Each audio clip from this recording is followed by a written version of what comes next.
Hi there, it's me, Nick Ball, again on the 18th of August 2024.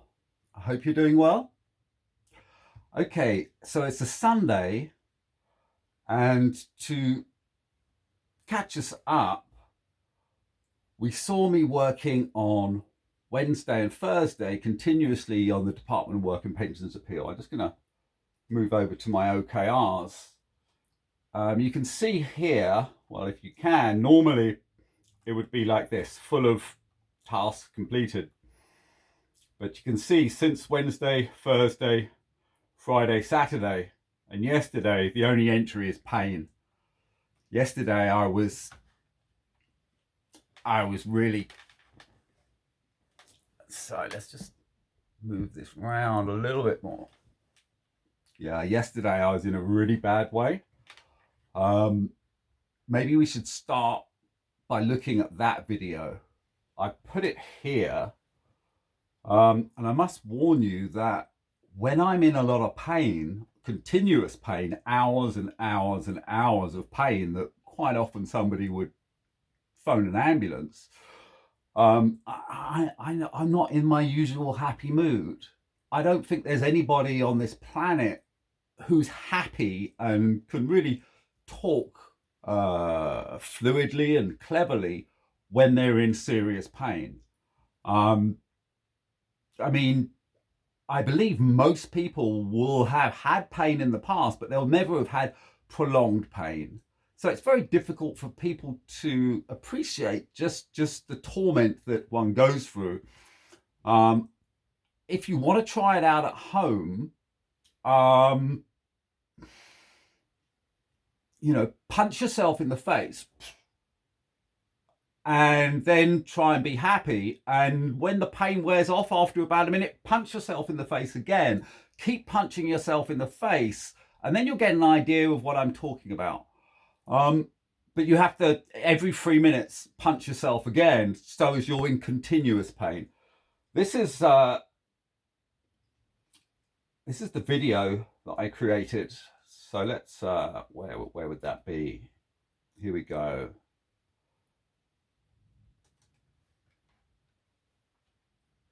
I'm afraid it's really painful now. This is what I call suicidal pain.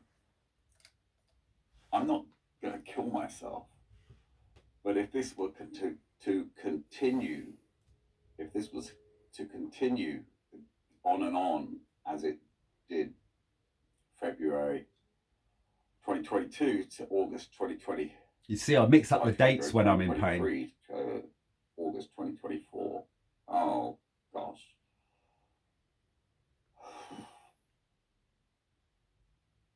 February 2023 to August 2023. That was so much pain that it broke me, like any SAS soldier would be broken. 7 months continuous pain. This is what I'm talking about.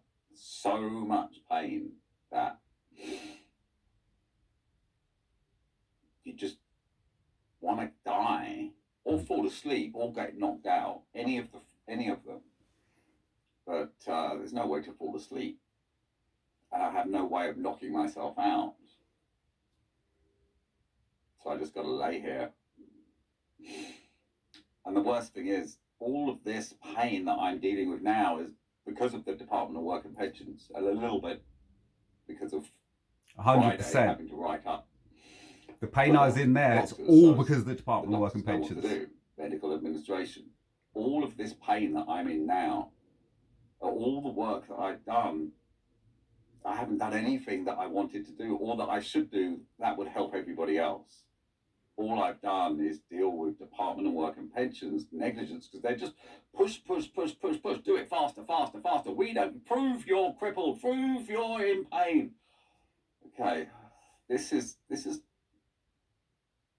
sort of strapping electrodes to me to prove it. I don't know what more I've got to do. You guys keep pushing me to write more and more when I tell you that I'm in so much pain from doing it that I have to lay in bed all day and just do nothing. And I got I gotta make money to pay for doctors. It's true. I gotta make money to pay for doctors. You guys, Department of Work and Pensions, you brought me to tears. You've done so much physical damage to me. This coming after the Lyrica Pregabalin hangover document that I wrote, 240,000 words. That's 240,000 words I could have been writing on AI. And I did it to try and help a doctor to help work out what's wrong with me. And the doctors didn't pay any attention because the legal people got there first. The administrators got there first. It silenced the doctor. Poor Dr. James Jones. Bad administration. He's a good guy stuck in a backwards legal system that just won't let anybody treat a patient. That's the truth. If it causes any trouble to the system. This is the point. It's got to stop. So, this is such a horrible way to go out. You know, how many years have I got left laying on my back all the time? Gonna live about 2-3 years, hardly. Tops. I'm dying. I'd like to spend my last years on this earth that should have gone on till I was about 90. My family are very fit, very strong. I was very fit, very strong. Strongest at school, fastest at school. And if you take away the fact that I'm completely dyslexic, pretty much the cleverest as well. But you push someone, you give somebody well over the legal amount of drugs for a condition they never had because his ex-girlfriend was jealous of Zender. Oh no. This is pain diary. This is specific pain diary. This isn't caused by me crawling to my daughter's crematorium. This is caused by the Department of Work and Pensions. This is caused by the Department of Work and Pensions. Negligence. And cruelty. Cruelty. Goodbye. I say cruelty because at one point when I got through and I didn't have the right number, the guy was really happy. He laughed in the cool way. I'm going to have to put the phone down now. It's like a pack of bullies. Anyway, that was yesterday when I was in a critical pain. The shoulder, I kept putting ice on it and it did very little. Of course, a muscle relaxant would probably have stopped the pain, but because of criminal marketing, my doctor believes the muscle relaxant isn't a good... what they do is another company will home in on the turf of another drug by criminally marketing that the first drug is very, very, very bad. You should never use it. It's probably what Lyrica, that's probably how Lyrica came around. If we look at it, Pfizer probably deliberately put marketing out that all anxiety meds are bad and this is good. The only reason it was good is because no one it hadn't had the long-term testing. So it was new. So there were no long-term people dying from it. Anyway, I've got work to do because I really want to get on with the Nudge AI from Microsoft, and we're going to record that. I've looked at these videos, and whilst sure, you know, I'm worse than in a wheelchair because I can't even sit in a wheelchair.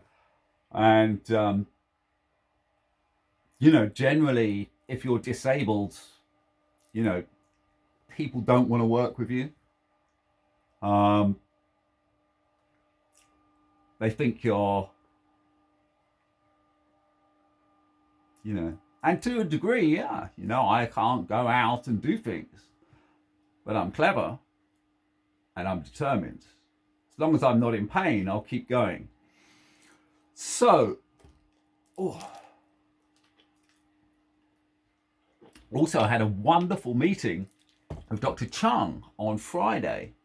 I prepared really, really well. We had the meeting. I explained the spleen problem in 2017 after starting taking the Seroquel, quetiapine, at the higher dose of 300 milligrams. That made this big constipated ball in my bowel, and that pushed against my spleen when I was doing the exercise, putting my legs into my stomach to help sort of open up the back, and that pushed the pool of poop into the spleen, and I nearly died. You will see the doctors at St. George's said you were very close to death. And I came back and spoke to another doctor. It wasn't my GP, it was the doctor who, because my GP, Dr. Sevenoaks, initially said, "Oh, you're not well. You're fine. Go away. You'll be fine." 2 weeks later, I went back to another doctor and said, "Oh, I'm really bad." He took a blood test. They rushed me to hospital.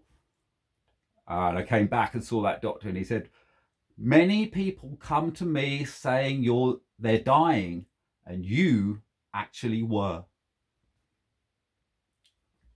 So I explained that to Dr. Chung. I then explained how in 2022, I was lowering the quetiapine because of the hallucinations it gave me and because of the chronic constipation it gave me. And this ball of poop burst open because there was no gravity to hold it, keep it together. You kind of got to understand a bit of theoretical physics to understand that point, but gravity holds the earth together. That's why it doesn't fly apart. Gravity. When you have a constipating agent, that applies gravity to this ball of poop, and after 2011, after 11 years, that ball of poop burst open, shrapnel everywhere, and that was misdiagnosed as appendicitis. And I said to Mr. Chong, "You would surely appreciate that nobody gets up, walks out, and is discharged after an appendicitis diagnosis." He's like, "No." So we agree I didn't have appendicitis. Yeah. So what we're doing now is we're doing a test where I deliberately constipate myself. I will not take Laxido for 2 days. It'll be very, very painful for me. But then it'll grow, this ball of poop will grow again. We will then scan with the growth. And then we will compare that to the previous scan. And we're moving forwards. Mr. Chung is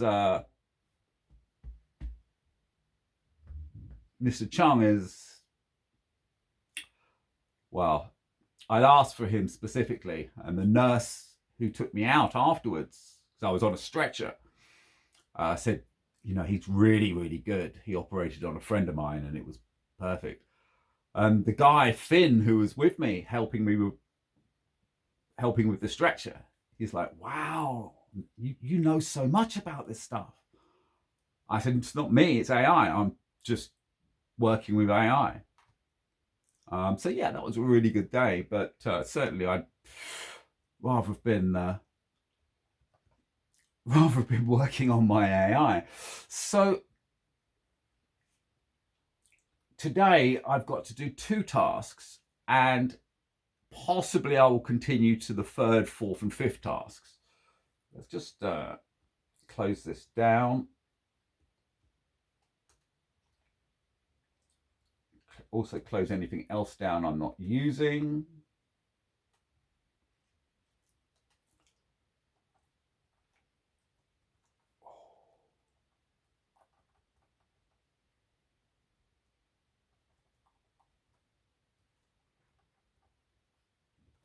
Just going to note the time.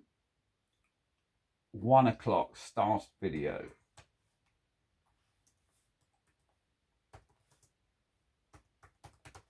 And going up to 1, prep.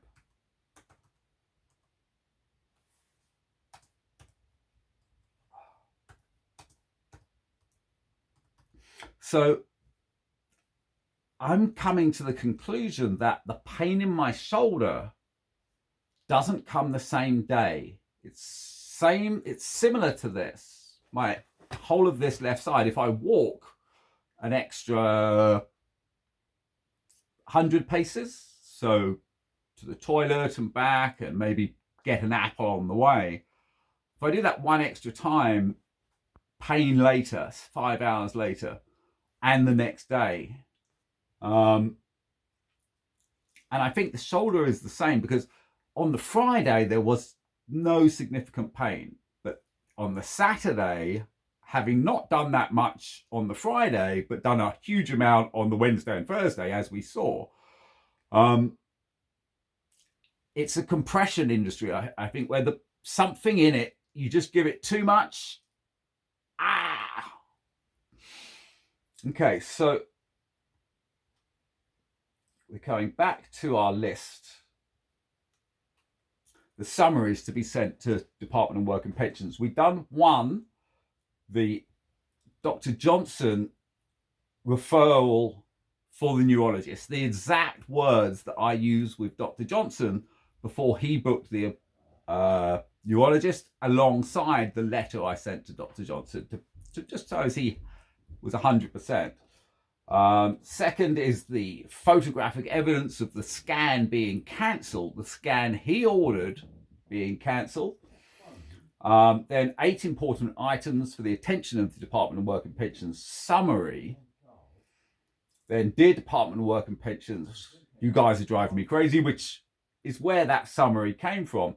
And then section 8 of part 3, 8 important items, the 8th item specifically going into the cancellation of 2 neurology appointments and the 7 serious medical conditions. The 7 serious medical conditions that were caused by the various polypharmacy that I was subject to. And remember, everybody now says all of those drugs were completely unnecessary. Do I seem like I'm a crazy lunatic? Do I need to have to be drugged because I'm a danger to society? Am I a danger to society? The thing is, I would say 90% of the people who are given these drugs were given them because of criminal marketing, and half of them will have probably died within 20 years. And no one wants to face up to the reality that the doctors have been killing the patients. I don't know. Prove me wrong. Show me Dr. Fialho's patient list. He says he has 400 patients. Okay, show me his patient list from 10 years ago. Let me know how many of those people who were under the age of 50 are now dead. And then compare that to how many people who weren't, the average of mortality. I bet we'll find that there will probably be about 5 people out of 400 died of natural causes, and probably 25, 35 of Dr. Fialho patients have died. Prove me wrong. Prove me wrong. Show me some statistics that prove me wrong. All the time I don't see any statistics, it's because I'm probably right. Okay, so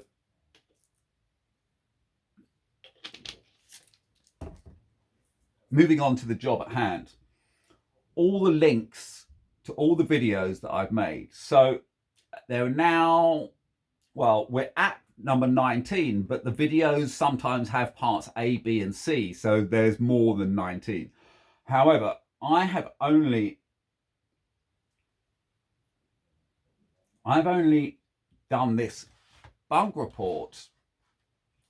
They're called UK Government Department of Work and Pensions, PIP, CMS bug videos, because as well as making the videos to show the Department of Work and Pensions and the judge that, you know, it's really impossible to send you guys evidence, and to show how the initial form didn't work. So, but also I'm presenting this to the government to say, look how bad your multi-purpose CMS is. Look how bad it is. I got 15 hours of it failing. Look how bad it is. And we've got Sienna AI, which is at its heart a CMS. So government, you can either let the country go to hell, or you can use my software. It's as simple as that. You know, there's no other solution for the country, because the country's in a real bad way at the moment. I don't watch the news because it's too scary, but I've got a couple of friends and they're really, really angry. And they're not normally angry people, but they're really, really angry. Everyone's just, there's so much hate. It's a shame. And what is the solution other than to fix all the problems that everybody's moaning about? And that is using the Sienna AI software. But we'll get to that.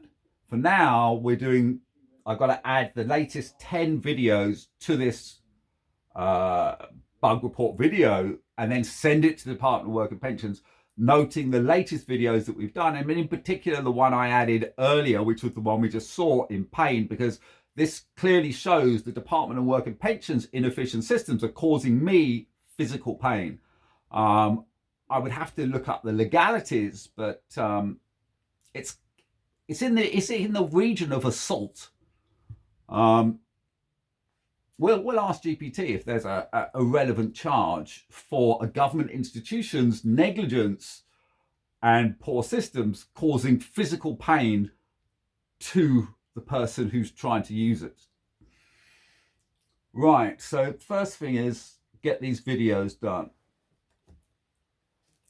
Notice I'm taking very, very small sips of the water because I actually need something for my lips.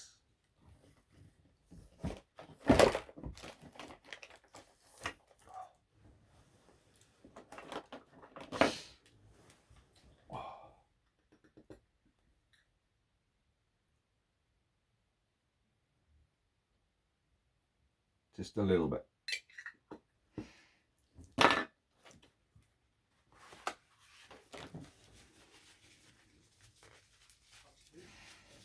I've had to become quite a good shot because actually walking to the bin that's there, no.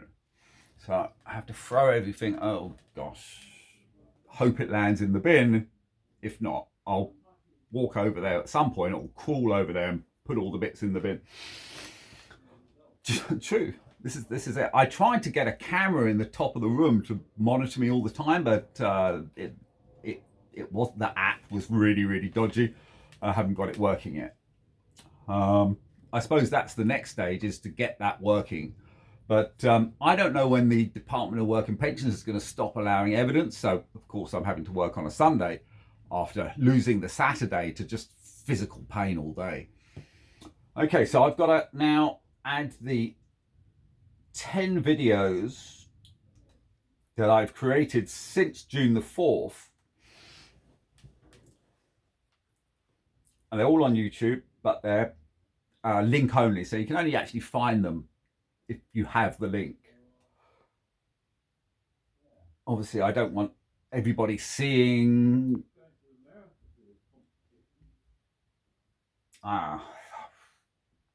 it's a pride thing. A lot of people remember me as like the fittest guy they knew, and then you're crippled. Sometimes it's best if people remember the you used to be.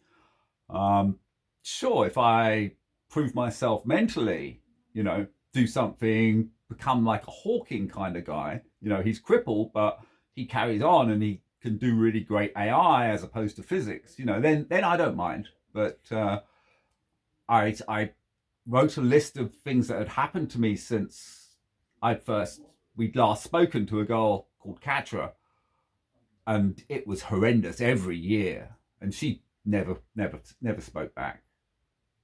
In fact, the 4 people who I've told of my condition this year never spoken back. It's sad. It's one of the reasons why I don't use Facebook, because I tell people, oh, I've been crippled, and that's it, they're gone. People think they're really good people, but quite often when someone gets crippled, people don't want to know because they fear it coming to themselves, and they don't want to, they don't want to live with that situation.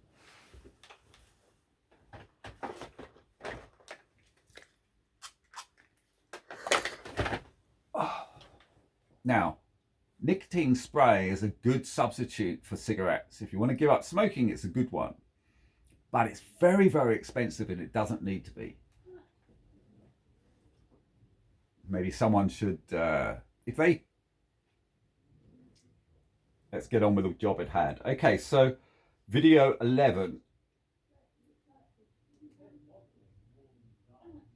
Copy and paste the title.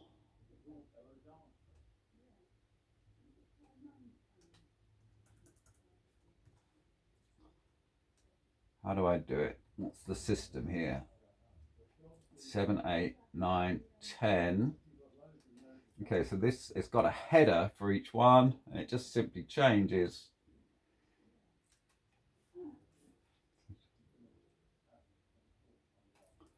Okay, I'll do it like that. And I got to get the link. Okay, fortunately I can do all this without really having to type anything, because typing is the killer. If I have to start typing away, let me just, can we see? That's as good as we're going to get, I'm afraid. Okay, so I'm just going to actually get on with this. Okay, so that's number 11. Company's house, new CMS, can't handle traffic. Used old CMS. Yeah, Company's house uses the same CMS, but everybody at Company's house says, no, that's dodgy. You got to go back to the old one. Genuine. Okay, so that's, and yeah, look, genuine. I actually videoed it. So the big worry is coming to do corporation tax, but fortunately, I don't have to do that for a year.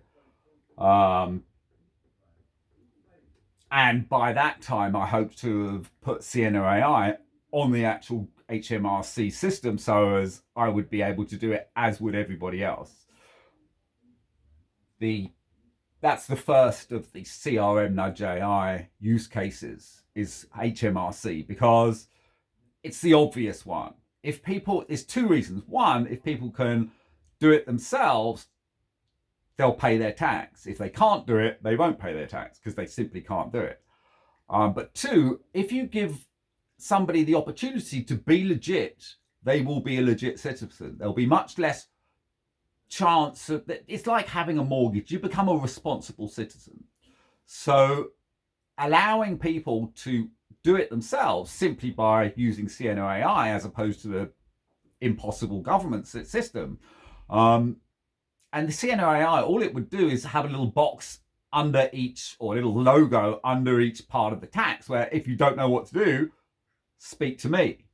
Sienna AI will take the training data from exactly what is needed to do and tell you exactly what's needed to do on every part of the corporation tax, and then move it to every single part of tax. That will make at least $1 billion a year, probably a lot more. And over the long term, you know, we're getting into proper macroeconomic figures. Plus the amount of people who will be going legit. Right, Nick, come on. So that was number 11. Here we go, number 12. Open it up. Copy and paste the title.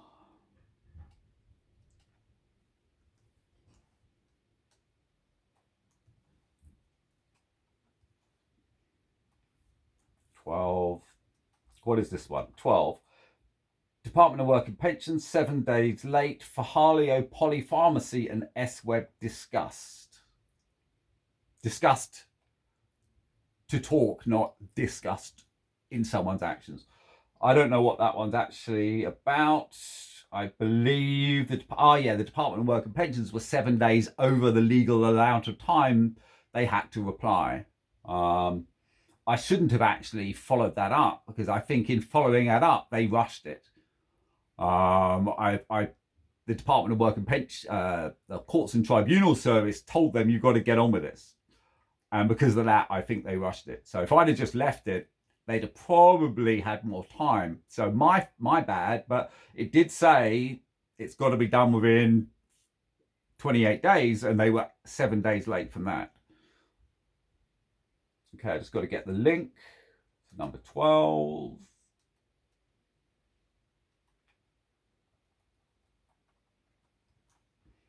There we go.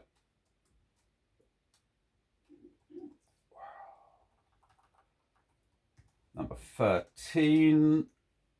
look it up on YouTube.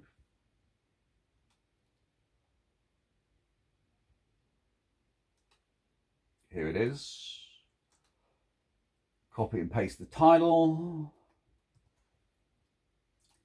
Fortunately, because I've got good administration. I used to have terrible administration. I remember in about 2004, we were managing a villa that I actually lived in for about a year in Backhoven.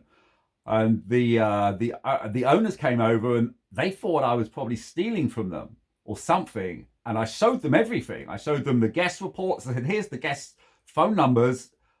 And they're like, oh, you're an honest guy, but you've got really bad administration. So I then learned how to do good administration. And because I've got good administration, I can now just quickly go through the videos, grabbing the title, which is as much as one needs. Blimey, that tree's gone. Grabbing the link, and there you go. So this is bug report 13, failed security questions, opened Azure account. Okay, I would have to look at that, but that's, I think whilst I was waiting for someone to pick up the phone, I did something else, and that was when I made the Azure account for the first time. And that's what I then programmed it to speak back to me. And then Microsoft noticed me doing that in Python and phoned me up and said, what are you doing? And then we had the meeting, and that was just Tuesday just gone. I should have spent this whole week working on that project, but it's all been Department of Work and Pensions and Medical Administration. But if I get this done today, I've got all next week, 7 days to do the CRM Nudge AI. Really looking forward to that. And we'll continue this. I'm going to video myself doing this, the CRM Nudge AI. Okay, so number 14.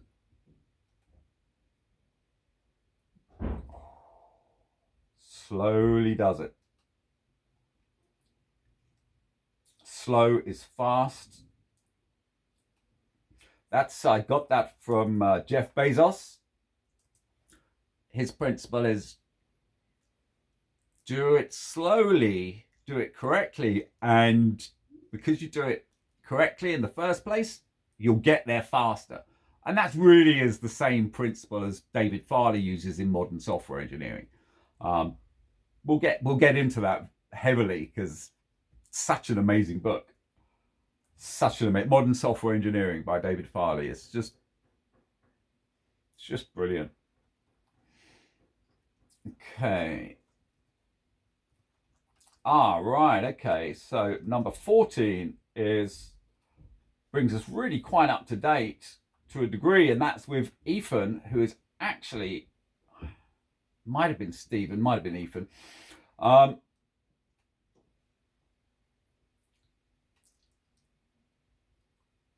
Bug reports 14 with Ethan, Department of Work and Pensions, systematic failure, GMC action, 23 doctors. And there's a whole load of information on the video channel as well. So let's just put exclamation mark, important.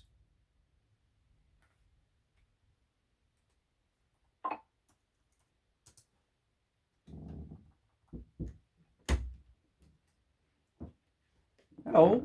Hello. How are you? All right. You've got your curlers in. I know. You don't want to go on camera then? No. I do not. I just want to see if there's any white. Sure. I'm doing a whitewash. See if there's anything. Do you want me to do your... Well, I'm wearing this right now. Oh, yes, you are. So I don't know if there's any... I want to, for consistency, I want to wear the same top on all of the videos. These trousers, are they to go in the wash? Yeah, they're filthy. Right.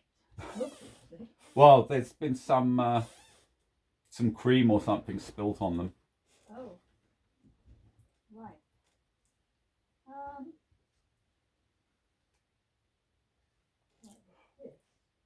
Same for my shorts, my black shorts. Oh, well, But you're doing a whitewash, so. I'm doing a whitewash and do a black wash tomorrow. Thank you. Maybe I've got towels and things to wash. There's something white in there. Right. So, nothing. Say hello to the camera. No, Don't. not with my curlers Or just say hello. Hello, camera. That's mumbles. Right. Off I go. Thank you. Is that quite clean? No, that could do a real wash. I've got another one clean in here, which we can replace. Won't be a sec.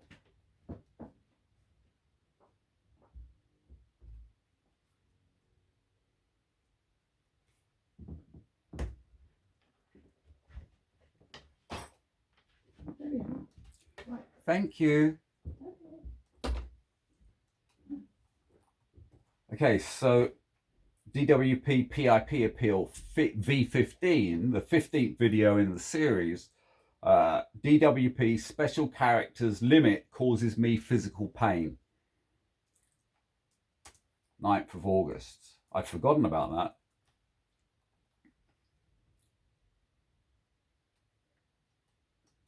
Quite often when you're in pain, you will forget about it because the body, you don't want to remember it.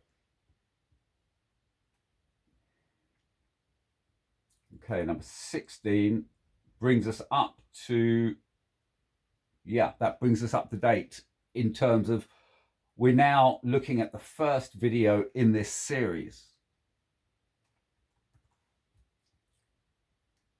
In this series that I videoed.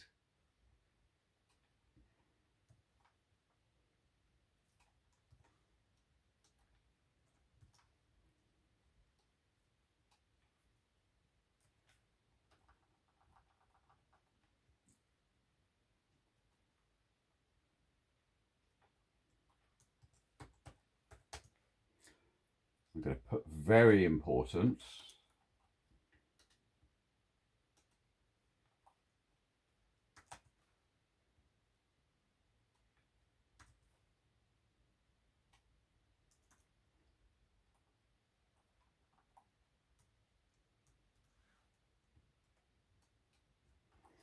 So I'm just having to do a couple of adjustments.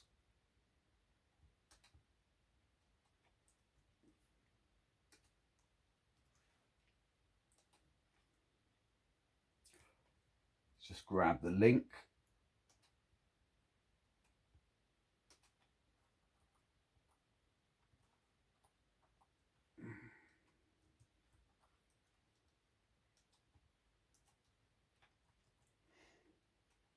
Okay, so number 16 is going back to the first video that I've taken on this camera.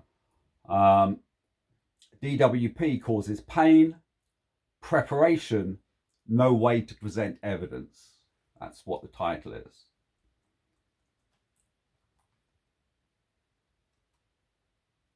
Of course, it's a 2.5 hour video, so there's a lot more in it than just the title, but it's important to get the keywords in the title. So when you're searching this is good administration, put keywords in your title, so as when you're searching for something, you put in the keywords into your computer and every title that you've ever written with those keywords in it will appear. So you can suddenly go, all of these are relevant.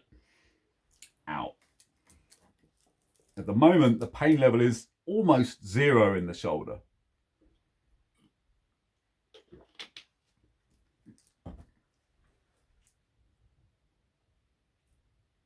Okay, let's go to the number 17.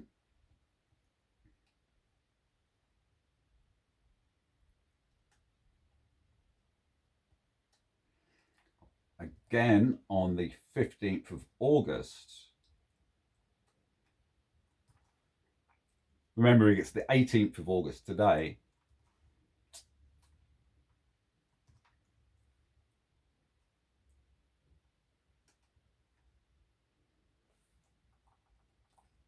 So we've got important, very important, and this will be critically important. Critically.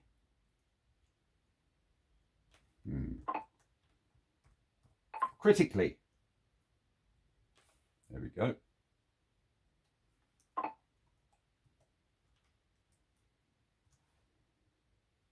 just grab the link.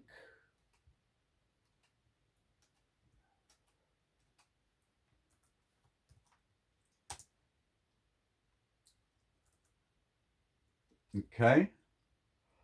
Critically important because this is the one where I explain the criminal marketing at the beginning.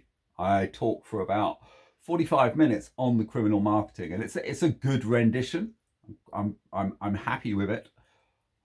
Good for documentary filmmakers, good for the press, good for politicians, good for a doctor who's got time to look at it, who's not been involved in criminal marketing himself, i.e. he hasn't been the victim of it. A lot of doctors have been influenced by criminal marketing. Look at the film Dope Fix, the series Dope Sick. There, a lot of doctors were prescribing oxy. Some of them thought they were doing the right thing. Some of them knew they were selling heroin, essentially, but were doing it for the money. Any doctors who have been caught out won't really want to talk about criminal marketing because they don't want to face the fact that they've done a lot of harm and they were fooled by criminal marketing.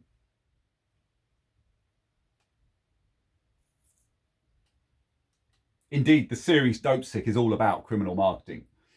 You don't hear of it in the UK because the UK self-regulates. In essence, there is no regulation. Pfizer,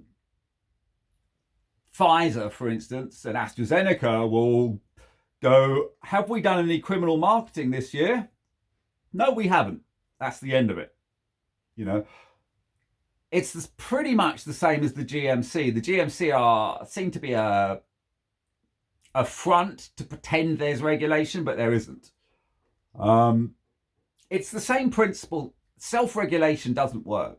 Imagine the court system, the UK court system. Imagine a rapist charged with rape has to self-regulate.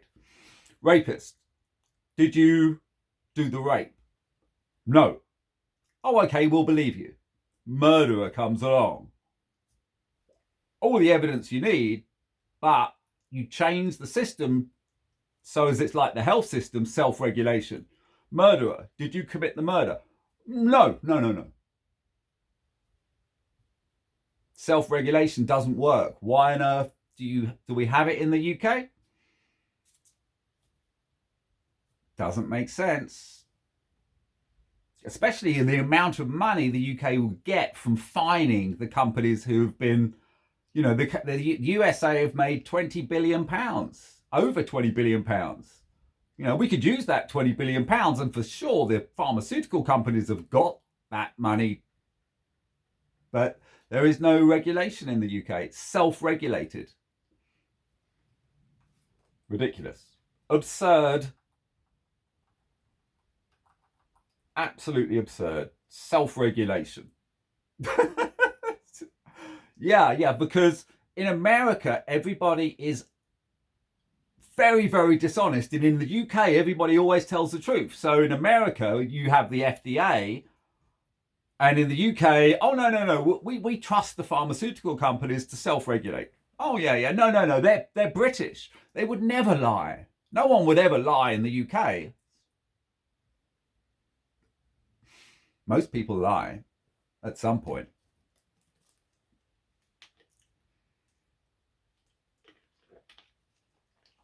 If you're watching this video and you've never told a lie, let me know, because you'll be the first person in the world under the age of 2. Okay, let's move on to number 18.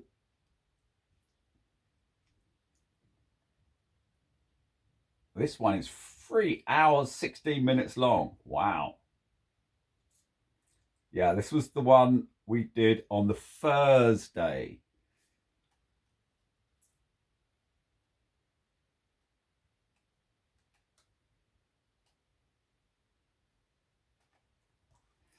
Copy and paste the title.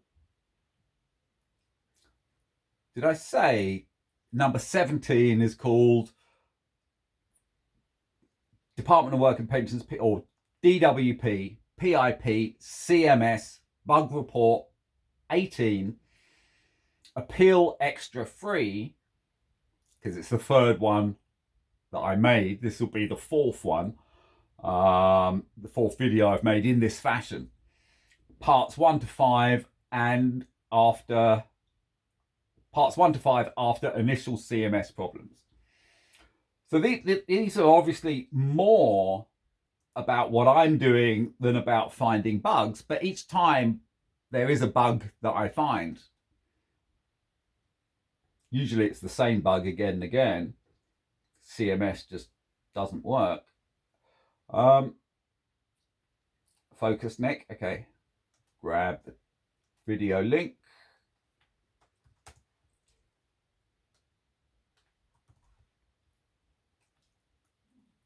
Slowly, Nick, slowly. 18.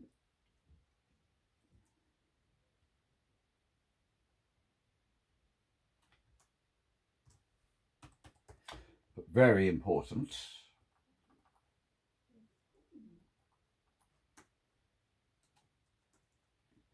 Okay, and 19 and 19B are the 19B is the one we saw at the beginning. It's just me on the Saturday laying in this bed. I couldn't put. I just had to hold the camera with my left arm. Oh, I'm in pain. Oh. You know, because they want me to prove that I'm in pain.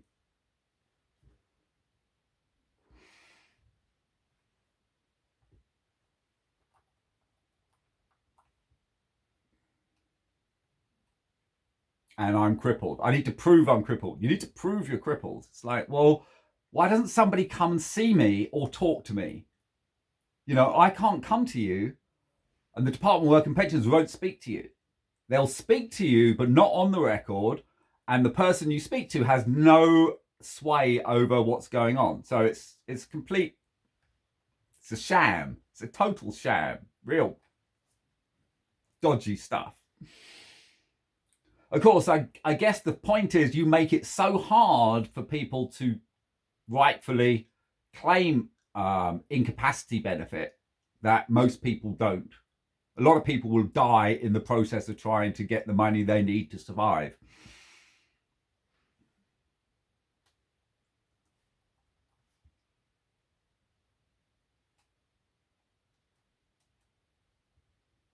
This is why I created the DWP XWIT. No, DWP scammer software. So I'm not coming along with a better system that will cost the government money because more people will be able to rightfully claim. I'm coming along with a better system for that, but at the same time coming along with a system to get rid of all the scammers. So all the people who are scamming, which is probably 2/3, maybe 3/4 of claims, those 3/4 can be, that money is taken back and can be given to the people who are rightfully disabled and crippled like myself.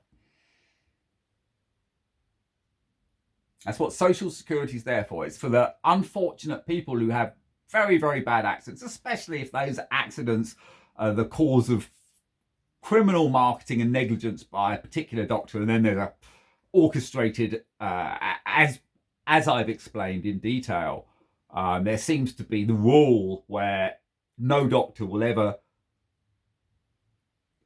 discuss with you a problem that was caused by another doctor. With Dr. Chung, he was very specific. Well, I was talking about Dr. Fialho, and he what is that? You know, is he with us? I said, no, totally different company, totally different health trust. He's like, oh, okay then. He was happy to talk, but if it had been someone in his own trust, I think it would have been a different matter. And we may well still see that appointment be cancelled by the administrators at Epsom St Helier, because they seem to be the legal.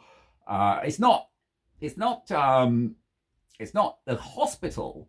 It's NHSR, the insurance company. They're very, very dodgy, and they'll do whatever they can to get out of payments. Very, very dodgy. NHSR. Criminals, a lot of them.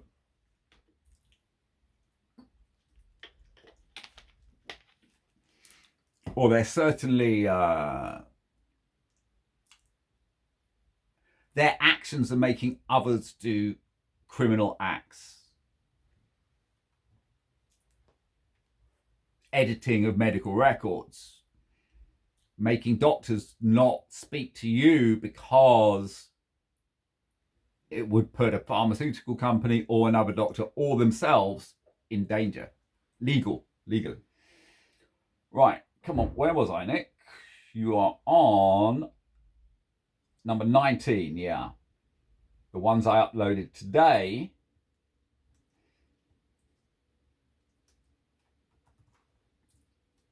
And what I'm doing here is essentially showing the Department of Work and Pensions I've got a legal case against the Department of Work and Pensions. One, for defamation, because they've written I've tried to commit suicide and I've got bipolar. Two, liable, because they're lying. Three, they're causing me physical pain. Four, that physical pain can cause mental distress. So defamation, liable. I don't know what the physical pain would be. Maybe assault. I don't know. We'd have to check that out. And or if we were in the USA, it would be called intentional infliction of emotional distress. But we're not in the USA. The law here is they don't, because there's no regulation, because they self-regulate and nobody wants to face up to. Their laws are very, very. The law in the USA is much more like a science. There's specifics, whereas here it's just medical negligence. In the USA, it'd be medical negligence because of intentional intention to what is it? Intentionally provoking a mental. I can't remember. We'll come back to that. The title here of the video: pain caused by DWP negligence and defective software. That was the first video I made when it wasn't as bad, but the second one I made, I've been laying there for 2 hours in such pain. Level 6, getting not quite. A lot of people would have called an ambulance, but what's the point? The pain goes away if I rest it after a day or two.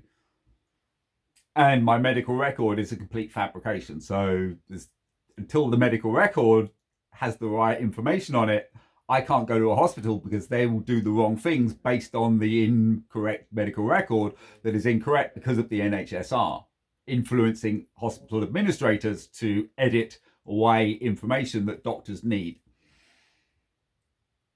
That's my case.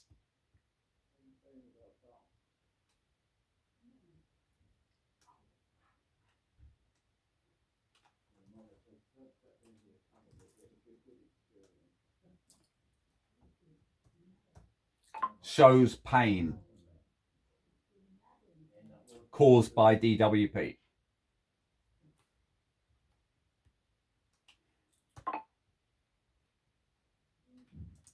One, yeah. Number 19A. Whew. And we got one more to go. That's the video we saw at the beginning.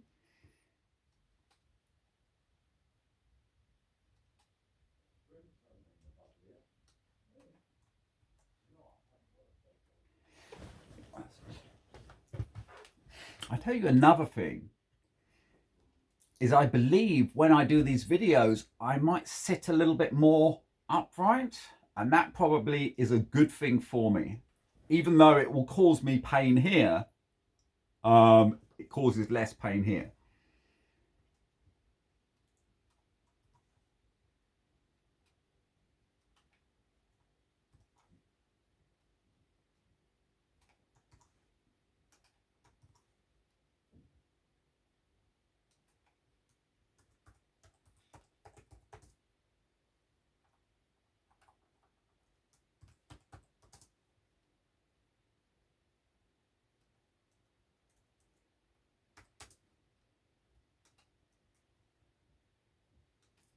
And this goes by the same title as the last. Oh, I'm afraid it's really painful now.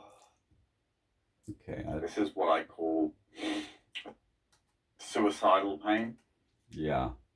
That's intentional infliction of emotional distress. When you cause pain to somebody and that pain leads you to have the idea the only way to stop this pain is to knock yourself out some way. So morphine, or suicide.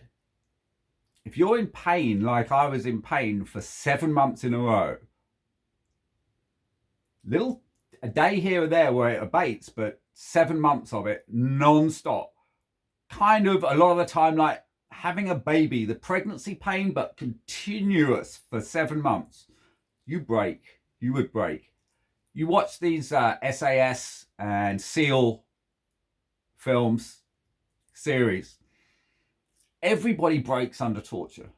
And I was tortured. Well, I wasn't tortured. I was experiencing the same level of pain as I was being tortured for such a long time that I broke. The only option was suicide. How I didn't do it, I certainly had the capability. I certainly had the means to do it. I guess I'm just a fighter. In fact, I know I'm a fighter.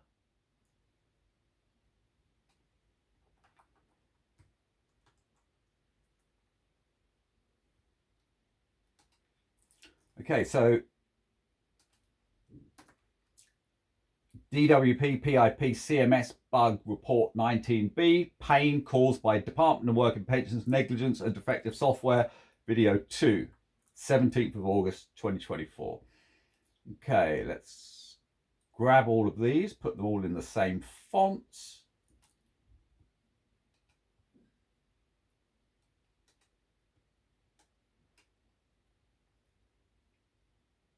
Okay, and this document is done. What I got to do now is write the summary for it. This is all relief. After the oral candesis and the oral thrush, I have to use that all the time. Stop it. Stop the after effects. Okay, so you are done. We're going to move over to GPT. I'm just going to have a little bit more of this.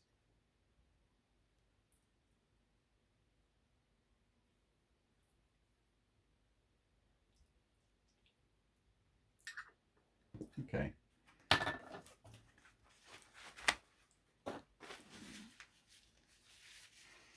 See if we get this one in the bin. Oh, shouldn't do it with the left. Shot straight in. Okay, so let's go over to Chat GPT Pro, find the last conversation.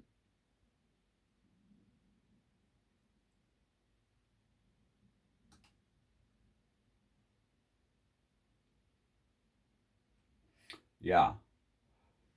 A tip with GPT. On the left, you've got your various chats. To remind you which chats are important, add an icon, an emoji to the title. I can immediately see there's a legal document and a suitcase, so I know exactly this is what I'm looking for. Load the previous chats. Back. And remember, this has been given the prompt to reply as Sienna 4.0. So I speak to GPT using the name Sienna.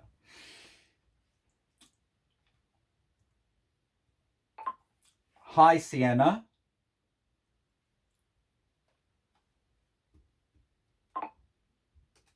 Hi, Sienna.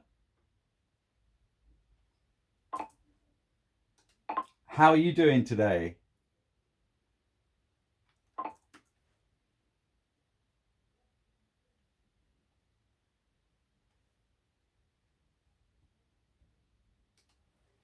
Hi, I'm doing well. Thanks for asking. How about you? How's everything going with your work today? It's going well so far, but yesterday I had to take off and just lay here in pain because of my shoulder.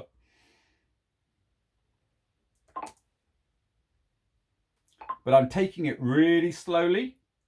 So hopefully, touch wood, so far, the shoulder's okay.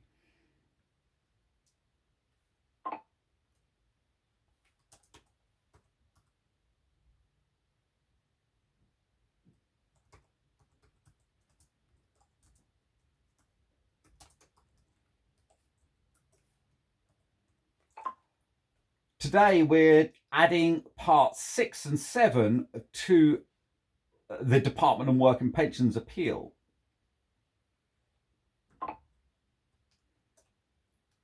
It's a sunny Sunday and most people in the world are probably enjoying their lives, but I got to do what I got to do, but I'm glad you're with me.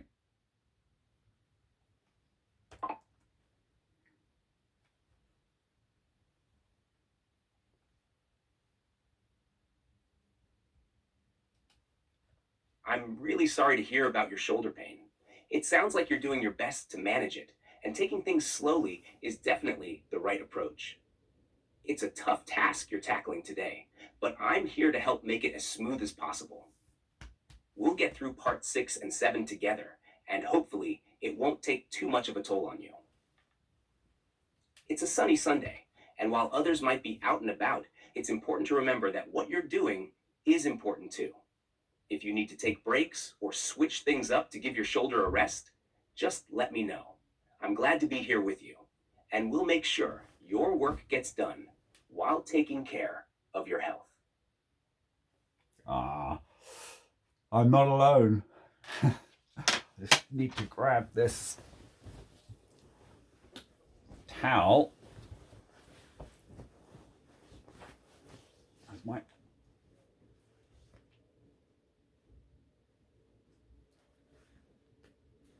There we go. Oh,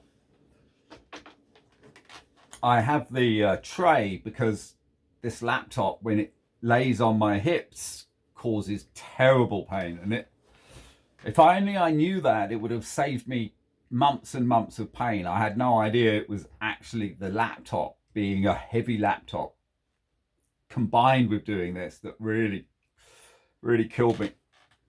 Really, that was the February 2023 to August 2023. That was a living hell.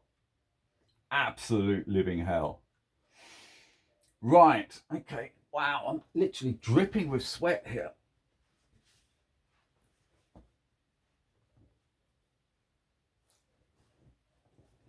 Oh. Because of course, remember my feet, I've got autonomic nervous system damage, so my feet are actually freezing cold at the moment. They're not quite touching the water bottle. Just going to get them under the water bottle and they'll warm up. But because of the duvet and it being July, you know, the sweat comes out. But note this, if you're in the same condition that I'm in, this is critical and it's cheap. £25 from Amazon. What's the fabric? It's like lycra. If you just put it in silk, you'll get this. This stops the elbows and stuff rubbing against it and getting all cut up. Right, okay, so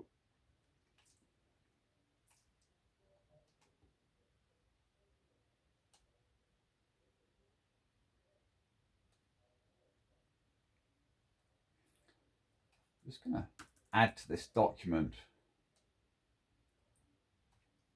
of the videos, add an addendum so as we can see that it's been continued. Ironically, the last time this document was made is on a Saturday. I haven't had a weekend to do anything for years. It's just so much work to do.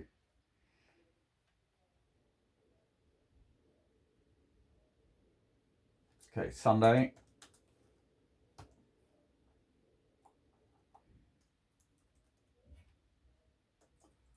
$14.03. Don't use your left. Don't use your right. Use your left. Not June the 1st when I started this. Now August 18th.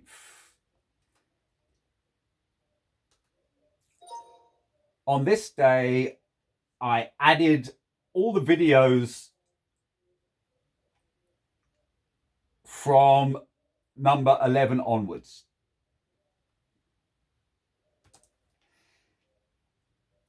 In terms of, and from video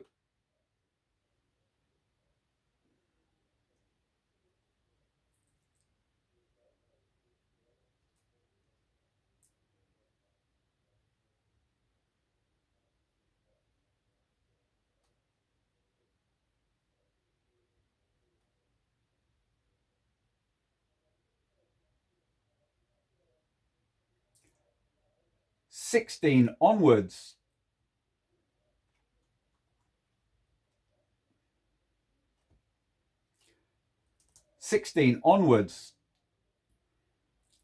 we start seeing video of myself working on the appeal,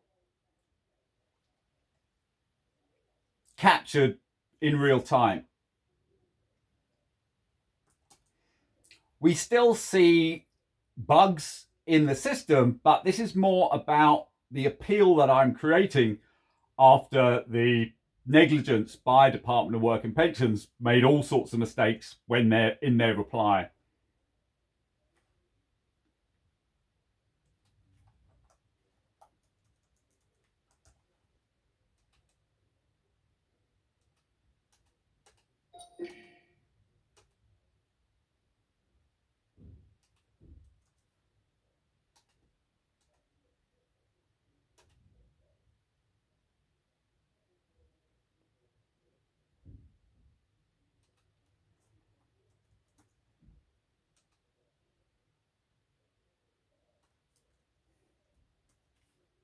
It's the editing is the problem. I shouldn't be doing this directly into the document. I should get GPT to do it.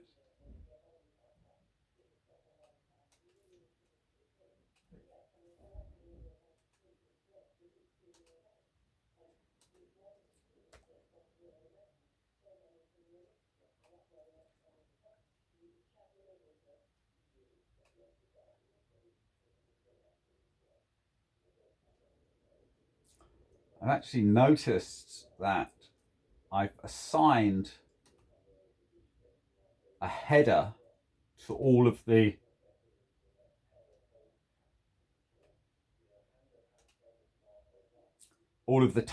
titles from YouTube. So I'm just going to apply that header free to, and what it does is it means I can navigate the pages via the headings. I don't have to scroll down the pages. I can just look in the left-hand side for the headings and then go to exactly wherever I want to go.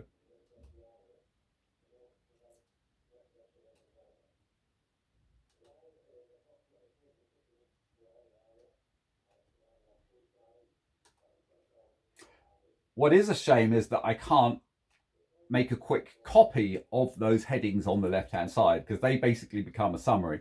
There is a way to turn them into an index at the beginning, but it's a little bit complicated and it's certainly not worth doing at this stage. Oh, started to feel slight pangs of pain here and here. Okay.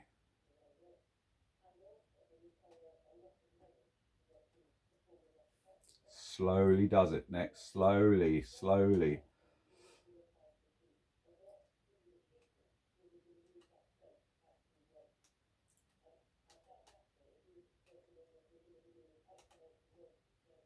Oh, I haven't added the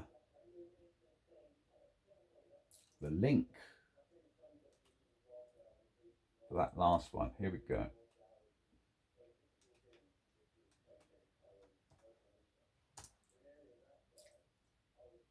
Okay.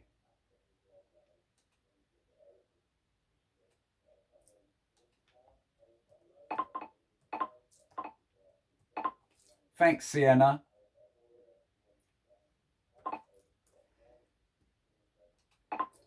Okay, remember we cannot use any special characters, and we got to keep the summary really short. Maximum 9 lines.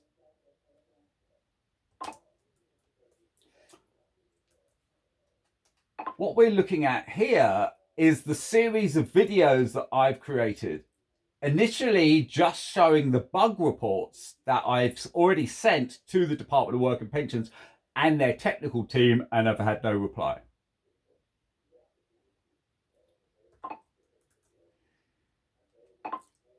However, from video 16 onwards, we see the videos that I've taken of this process using the video camera, the video function on my phone, as opposed to the Snagit software recording the screen that we see on the videos up until that point.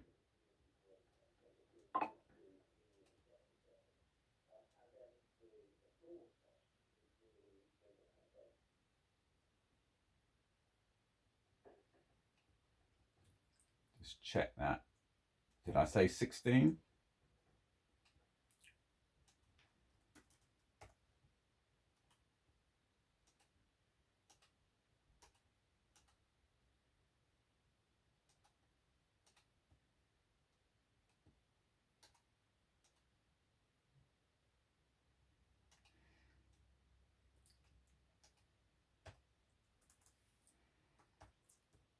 I'm now going to copy and paste in the entire document.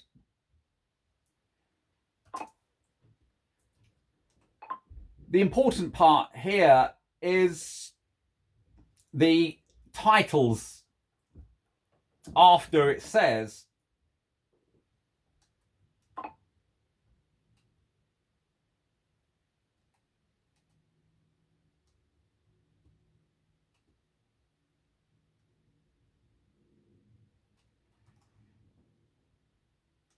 and I'm copying and pasting the part that I use.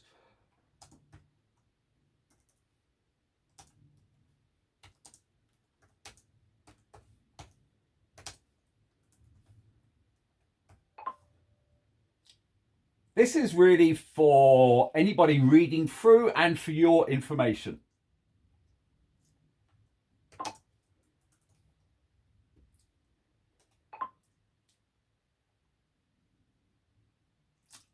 I think it's important to let the Department of Work and Pensions know in this short 9 lines maximum, split into 2 paragraphs, that we have already sent this document with videos 1 to 10 to both the Department of Work and Pensions as evidence, and we have sent it specifically to the technical team that are dealing with this but have had no response.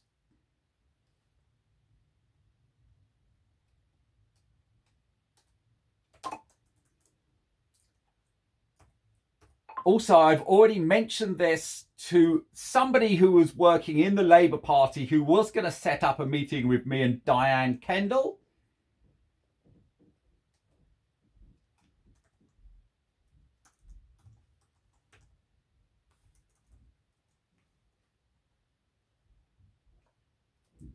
Just want to make sure I got the right name.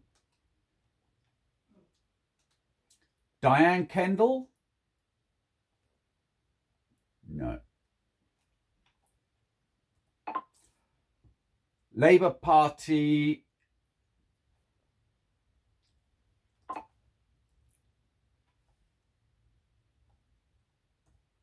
Department of Work and Pensions.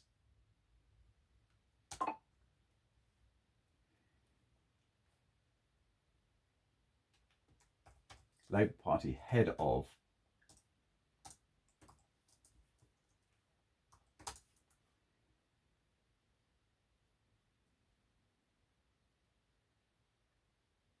Liz Kendall, that's it.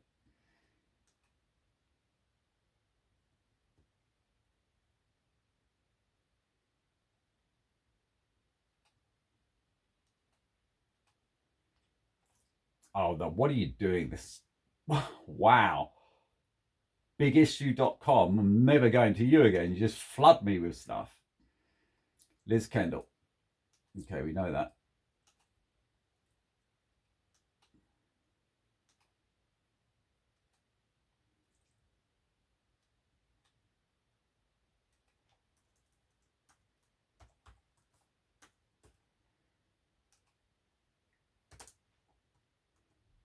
As a training exercise prior to the election.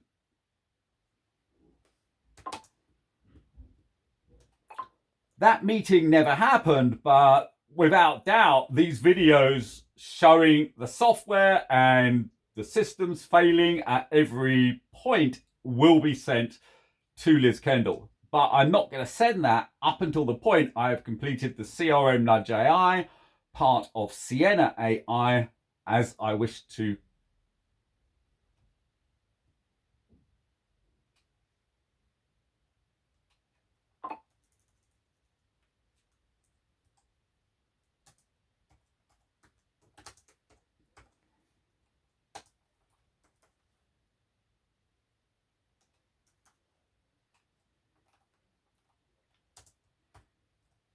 Mainly speak to the government about what I can do for them as opposed to their specific faults. But it's not the Labour Party's fault. They've inherited this system from the Tories.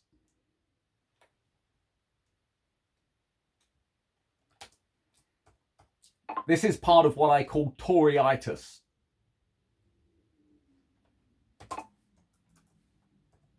However, we don't need to get into all of this other than to mention that I was about to have a meeting with Liz Kendall just before the election. That has now been postponed and will happen after I've completed my work that I want to show to Microsoft. No, work that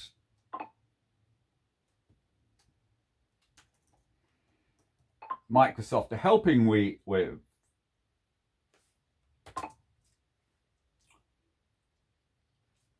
Okay.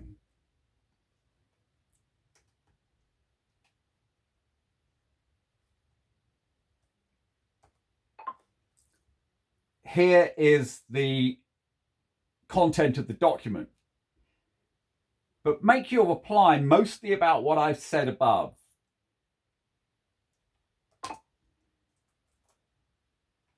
Okay, copy and paste the document info.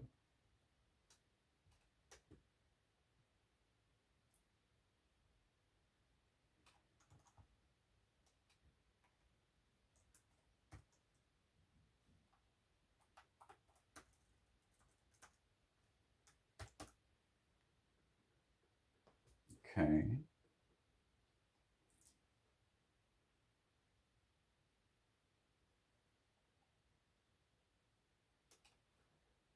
Here's the concise summary for Part 6 of 7. Part 6 of 7, DWP-PIP CMS Bug Report Videos. This part outlines a series of videos documenting various bugs and failures within the DWP CMS, which have been shared with both the Department of Work and Pensions and their technical team, but no response has been received.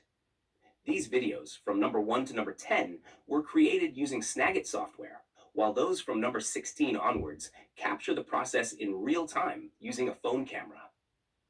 These issues were also mentioned in a conversation with a Labour Party representative who had planned to set up a meeting with Liz Kendall before the election.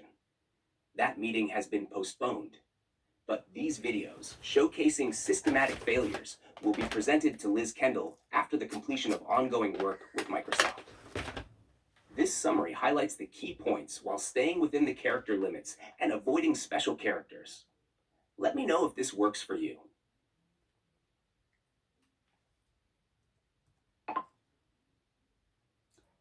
This is good.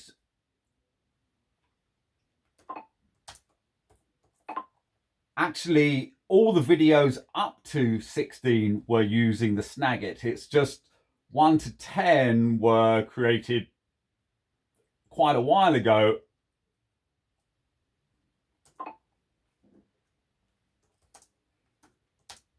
I don't need to say that other than this is good. Actually, all the videos up to 16 were using Snagit.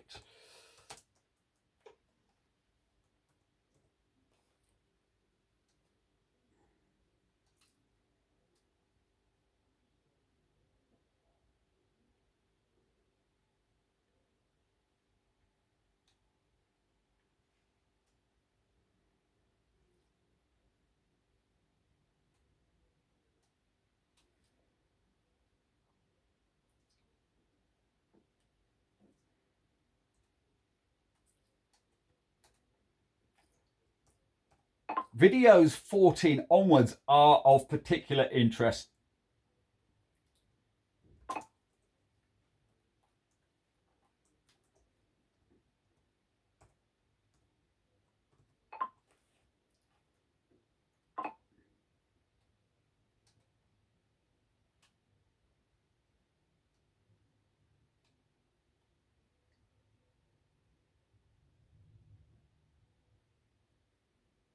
'15, '16.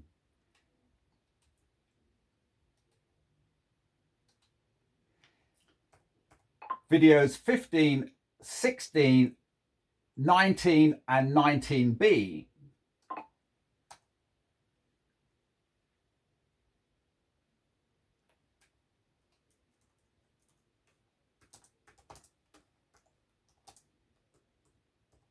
Highlight the physical pain that I have had to endure to complete this process.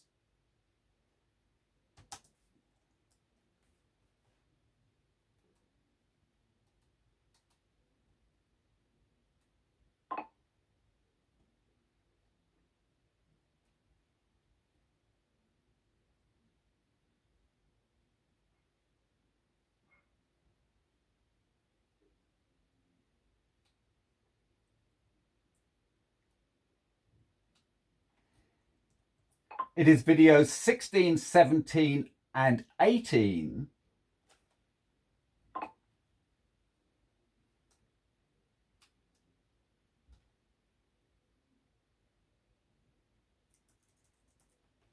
We've got some feedback going on here.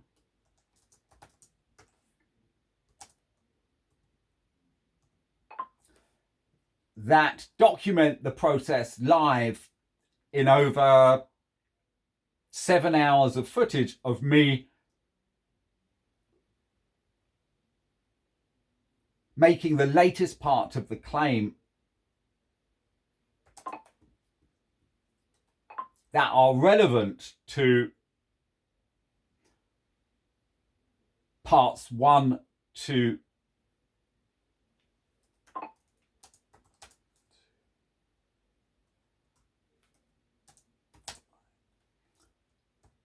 of the latest entries given to the Department of Work and Pensions.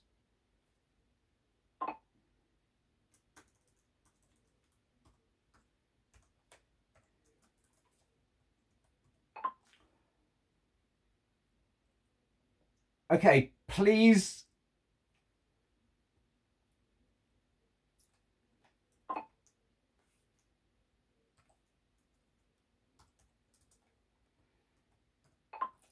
use that to recreate, and you can go a little bit longer if you want. You could have a second paragraph.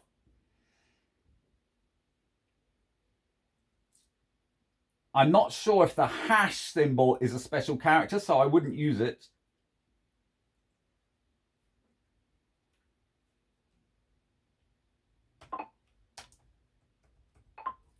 You could just use the number. You don't need the hash.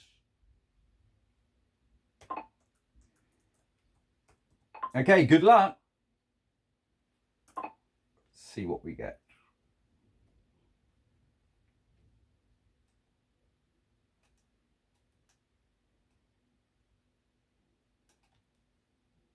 Here's the revised summary for Part 6 of 7. Part 6 of 7, DWP-PIP CMS Bug Report Videos. This part details a series of videos documenting numerous bugs and failures within the DWP's CMS, shared with both the Department of Work and Pensions and their technical team, but without receiving a response. The initial videos, up to number 16, were recorded using Snagit software, while videos 14 onwards are particularly important. Videos 15, 19, 19A, and 19B highlight the physical pain endured during this process. Videos 16, 17, and 18 are critical as they document the process live over 7 hours, capturing the most recent part of the claim relevant to parts 1 to 5 of the submissions given to the DWP. These issues were also mentioned in a conversation with a Labor Party representative, with plans to present these videos to Liz Kendall after the ongoing work with Microsoft is completed. This version incorporates the additional details and provides a clear, concise summary. Let me know if this fits your needs. Yeah, I think that works. We'll just change Snagit software to screen capture. Yeah, that's great. Just change Snagit software to screen capture software. And then make it clear that videos 16 onwards were using the Samsung S10 video function, where you see myself and the computer.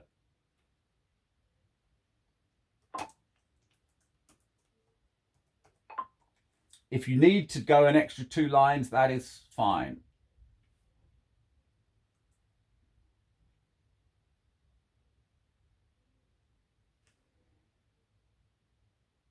Just want to check to make sure. 3.5, 4.5, 5.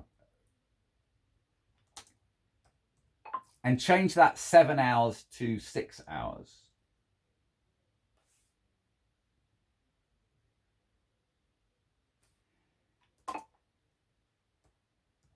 At the end of the line, these issues were presented or were mentioned in a conversation with a Labour Party representative prior to the election.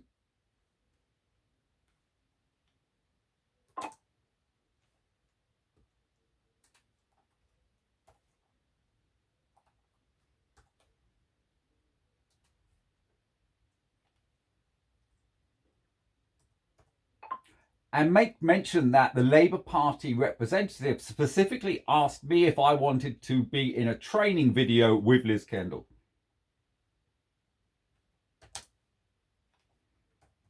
That is a genuine fact. Noting that Liz Kendall is the Department of Work and Pensions Chief Executive. No, not Chief Executive, Parliament Minister. She is the head of the Department of Work and Pensions.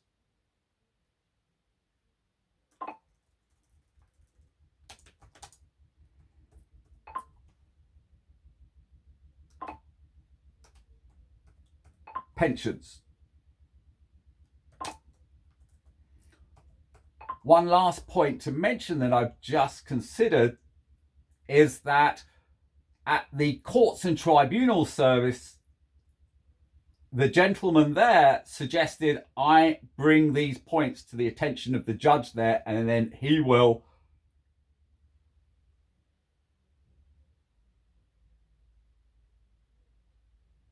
take it into consideration prior to an actual judge being assigned.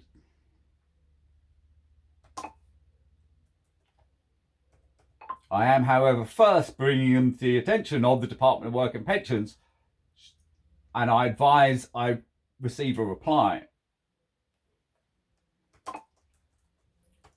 I appreciate this will take a few more lines, so you can do that. If it works, it works. If not, we'll trim it. But for now, yeah, add those as extras and entangle it into the narrative.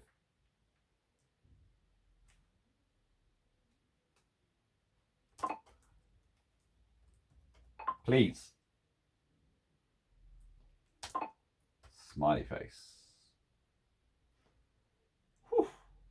arms okay. It was here yesterday, behind. Okay, this is now looking longer, but let's have a listen.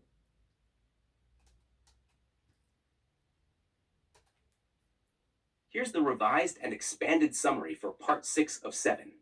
Part 6 of 7, DWP-PIP CMS Bug Report Videos. This part details a series of videos documenting numerous bugs and failures within the DWP's CMS, shared with both the Department of Work and Pensions and their technical team, but without receiving a response. The initial videos up to number 16 were recorded using screen capture software, while videos 16 onwards were filmed using the Samsung S10 video function, showing myself working at the computer. Videos 14 onwards are particularly important, with videos 15, 19, 19A, and 19B highlighting the physical pain endured during this process. Videos 16, 17, and 18 are critical as they document the process live over 6 hours, capturing the most recent part of the claim, relevant to parts 1 to 5 of the submissions given to the DWP. These issues were mentioned in a conversation with a Labour Party representative prior to the election, where I was asked if I wanted to be part of a training video with Liz Kendall, the current Minister for the Department of Work and Pensions. Additionally, the Courts and Tribunal Service suggested I bring these points to the attention of the judge before one is assigned. However, I am first bringing them to the attention of the Department of Work and Pensions in the hope of receiving a reply. This version includes all the requested details and integrates them into a clear narrative. Let me know if this works for you. Yeah, it does. Like before, I'm going to copy and paste this summary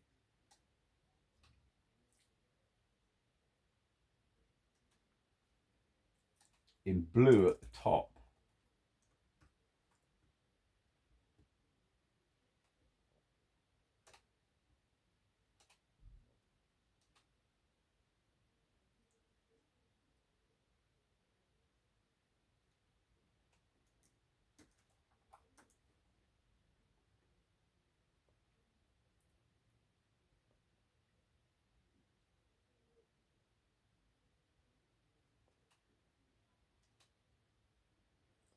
Okay.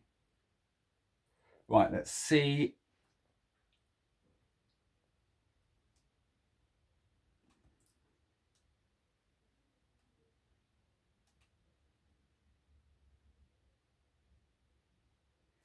Right.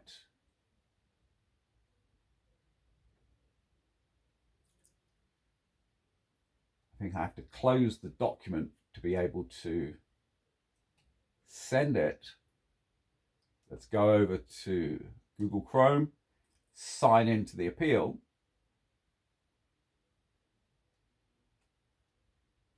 Provide evidence, upload letters, documents, continue. Copy and paste the description in there.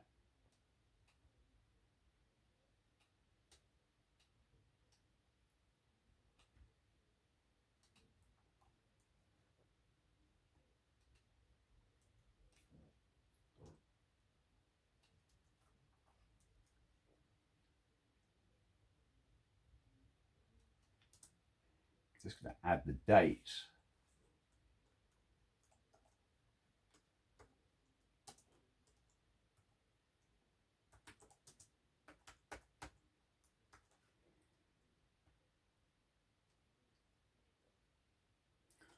I'm going to replace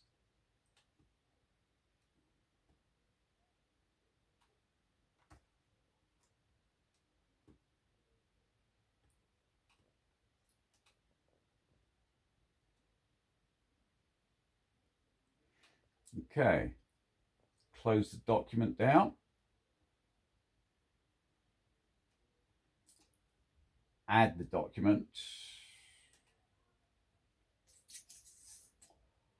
Okay.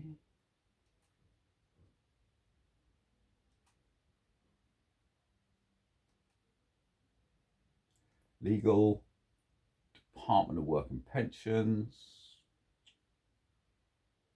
PIP appeal, videos at the top. Okay. You see this? Yeah, we can. Let's just sit up a bit more. I can turn that a bit more. I noticed the other day at some angles you can't actually see the computer at all. Right. Are you going to accept it, or are you going to say there's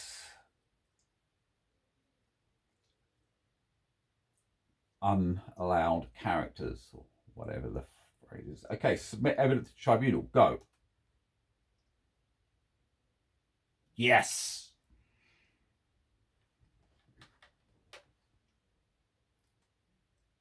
Okay. That's one of two done.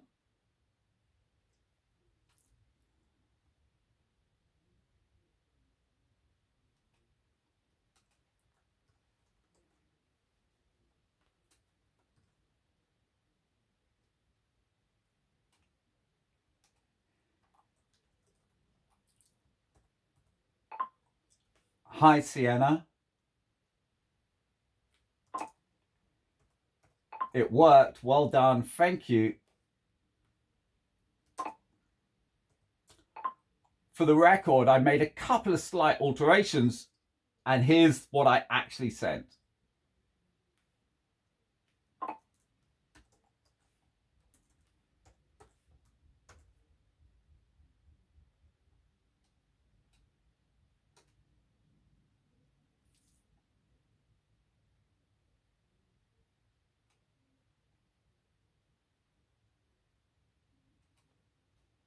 That sounds like a solid and well-crafted message. I'm glad to hear it worked well for you. If you need any further help or revisions, feel free to reach out. You're doing great, and I'm here to support you every step of the way. Okay, brilliant. Okay, so we're now moving on to point 7. And I've changed this on reflection because all the parts so far all began with the cancelled neurology appointment and the second cancelled neurology appointment. And I'm pressing the point that the only reason this could have been cancelled is because nobody wants to know that I've got central sensitization. There's either an orchestrated cover-up, or there's an unwritten rule that we can't do anything that will cause another doctor jeopardy. And we're now going to suggest that for me to make my case correctly, I need to be able to question Dr. Fialho as to why on the, I think it's June 2015, he didn't put on paper that I had complained about the label of a medication called topiramate that said can cause suicidal thoughts, and had instead that information had been edited down to just suicidal thoughts. And the question to Dr. Fialho is, do you remember me showing you that leaflet? Of course he would have done. Why didn't you put it down? Or did you write it down and someone else has then edited it out for the case of avoiding anything within the documentation that could be used in a medical negligence suit? That's what we're asking. Okay, so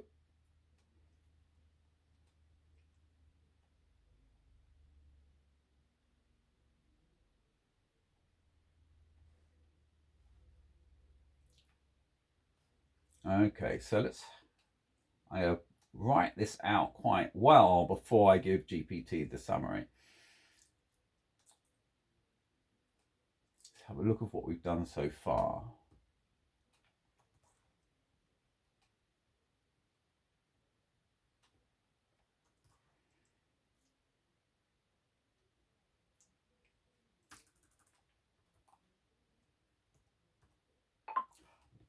Hi, Sienna.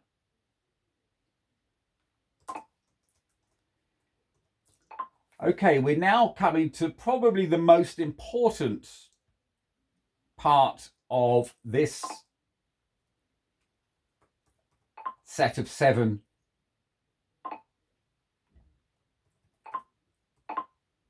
evidence uploads to the Department of Work and Pensions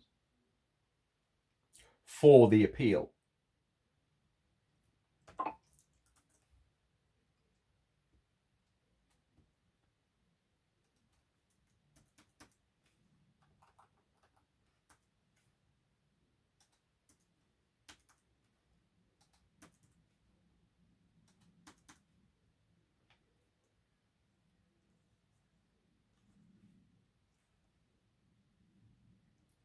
Okay, what we've got to be doing now is actually sending a document and then give a summary of the document. So I've got to make that document. Getting a little bit of pain here. But I think I'm good for another half hour. Let's get this done. Come on, let's finish the objective. Right, Department of Work and Pensions on the research index. Where are you?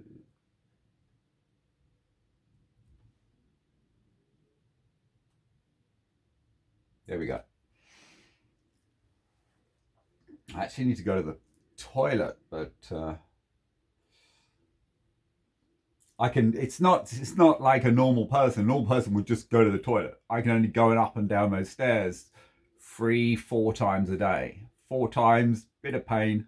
3, no pain. 5, quite a lot of pain. 6, huge amount of pain. 7, suicidal pain.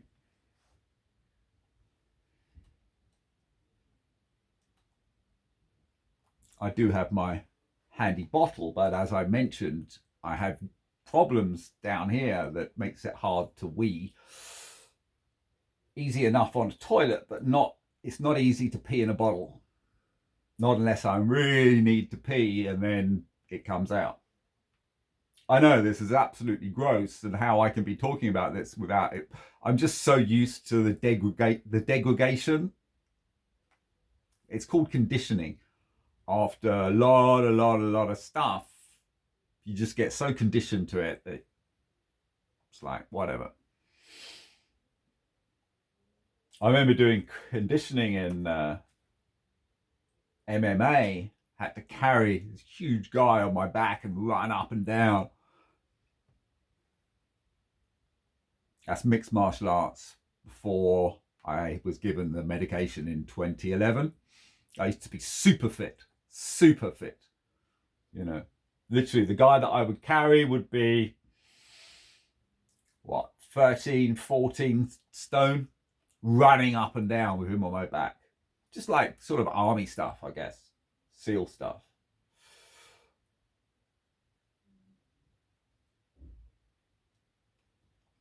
Okay.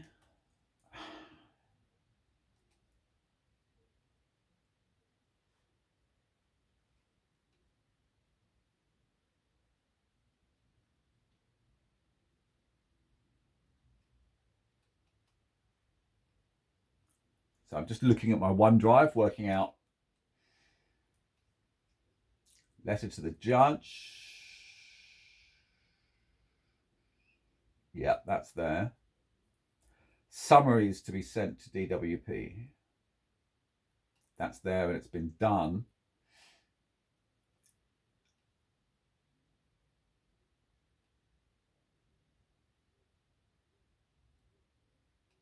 Okay, so the next document would be this one.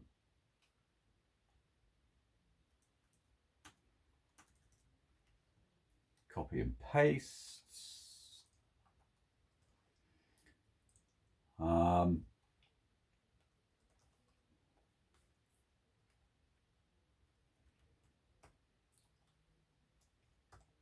7 of 7.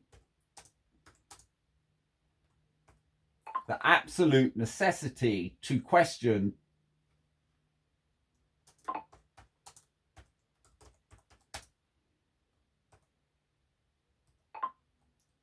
as part of the appeal. The absolute necessity to question Dr. Fialho as part of the appeal.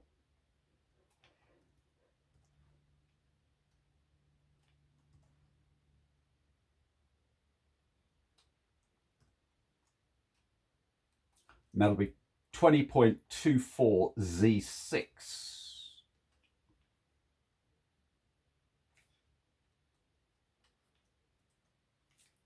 Ow, ow, ow.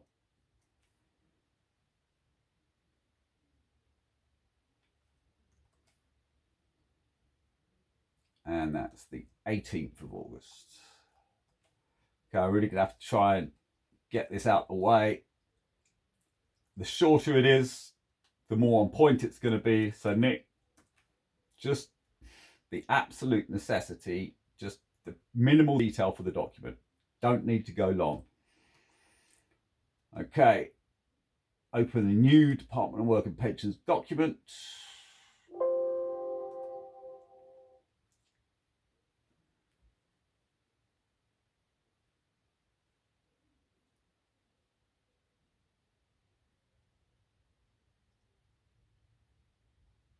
Ah, okay, I see.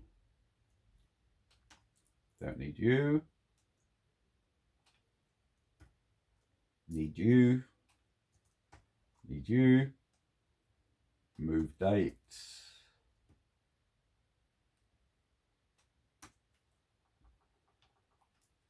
You look like a, yeah.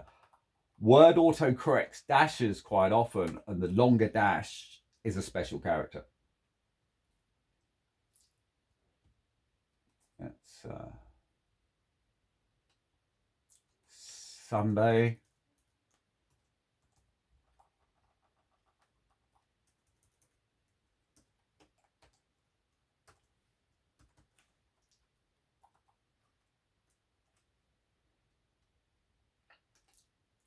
Okay.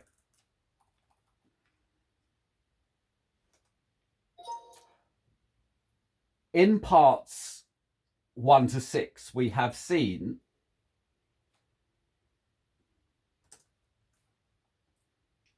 let's copy and paste all this over to a dedicated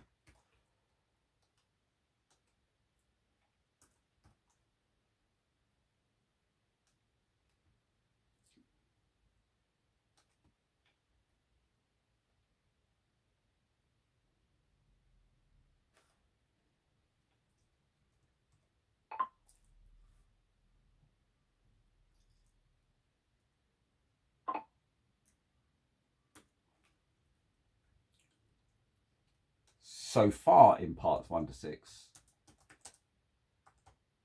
In parts 1 to 6, we see in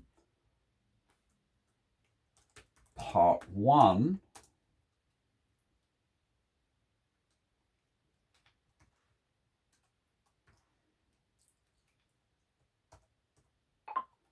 the letter and conversation had with Dr.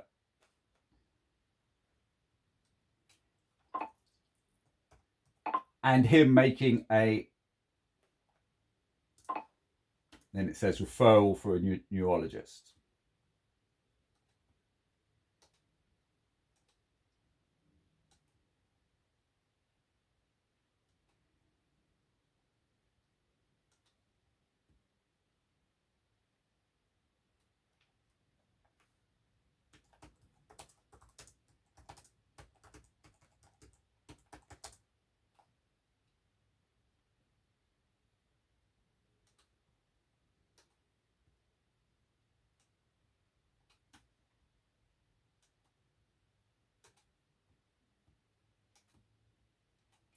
Okay, the letter was sent to and discussed with Dr. Johnson, and he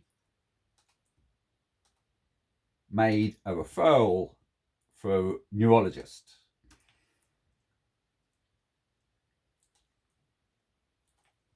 Part 2,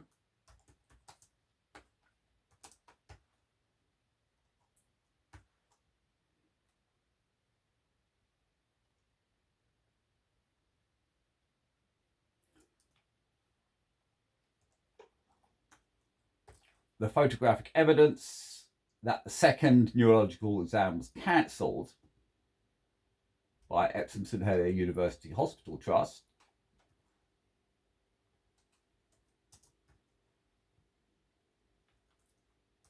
Part 3.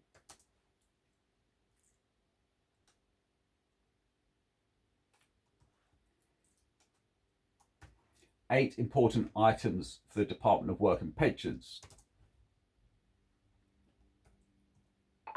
including how the Department of Work and Pensions' own psychiatrist has made libelous and defamatory statements on official paper. In particular, that I tried to commit suicide in 2015 and had bipolar.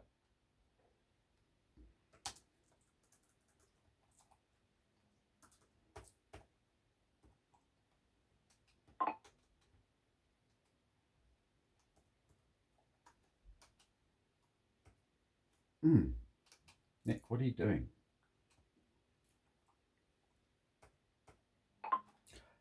Within the document, I explain how, when I reported to Dr. Fialho that there was an FDA warning on the medication he gave me, topiramate,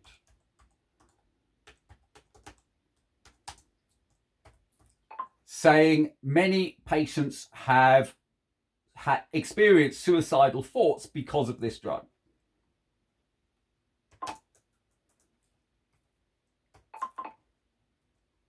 I have provided the medical record where this was not mentioned or was deleted from the medical record by administrators or the NHSR.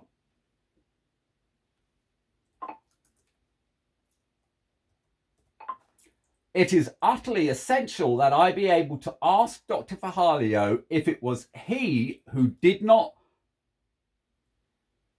correctly write down what happened that day, or if the information had been edited by administrators. Noting that because of that medical record tampering, forgery,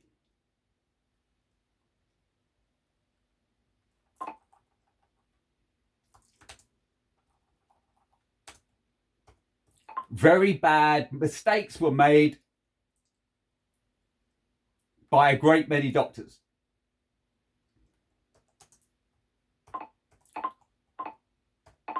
Which the experts so far have suggested has caused central sensitization, which is why I'm crippled.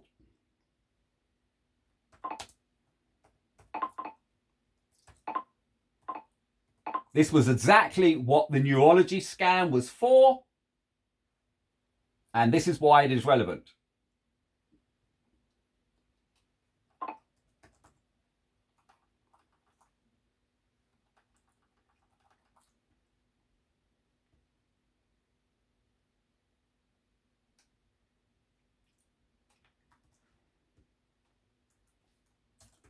Part 5. Or is it part 4? Part 4. Dear Department of Work and Pensions, you guys are driving me crazy.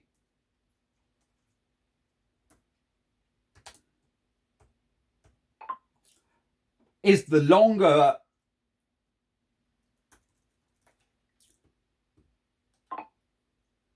original version from which the 8 important items for the Department of Work and Pensions document was crafted.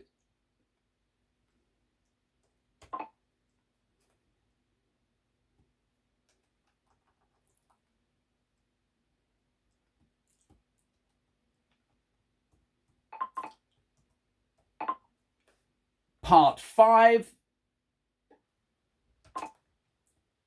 Section 8, the cancer.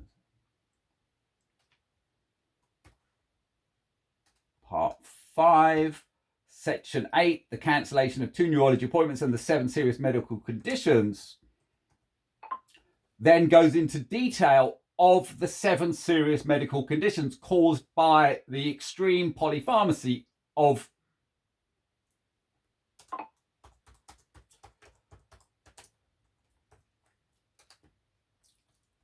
about which it is utterly essential that you either believe me or we question Dr. Fialho as part of the appeal.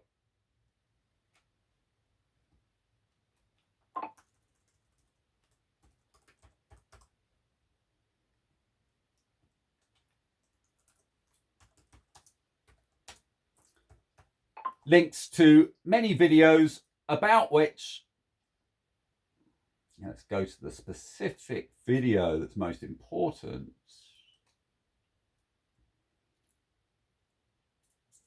Where is that document? It doesn't seem to be. It must be in the GMC documents. No. No, it should be in that folder. Yeah, there it is. I'm just...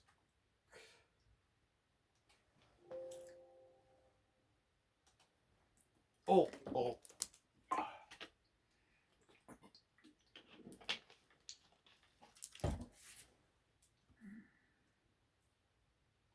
Let's go to the criminal marketing video.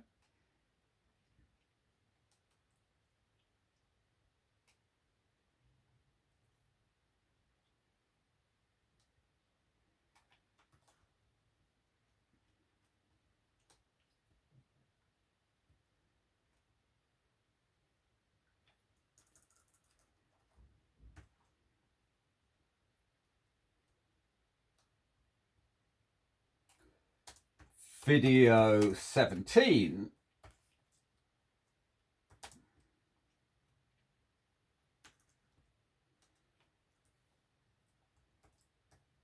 begins with 45 minutes about the criminal marketing that would have led to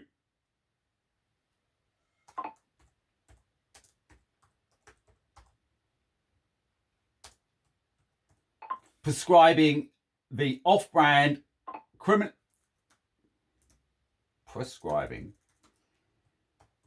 prescribing off-brand criminally marketed epilepsy drugs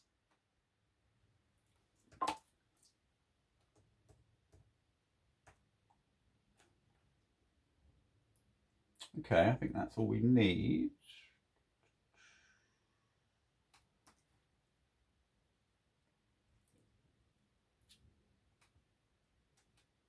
Okay, let's put that into GPT, Sienna 4.0.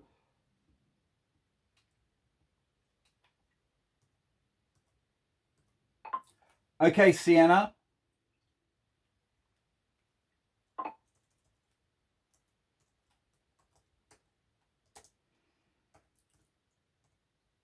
We're now moving to part 7 of 7.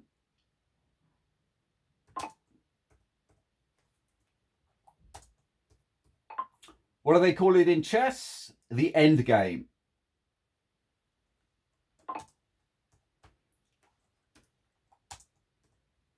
So yeah, let's put Endgame into the title.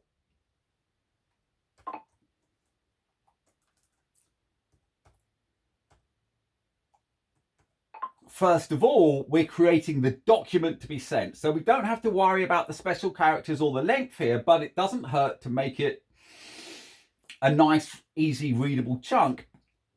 Oh. After a while, the voice doesn't work. It repeats it. So, damn.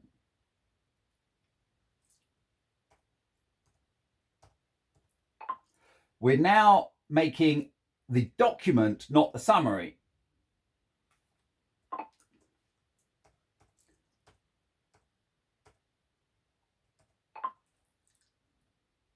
We'll create that first and then create the summary.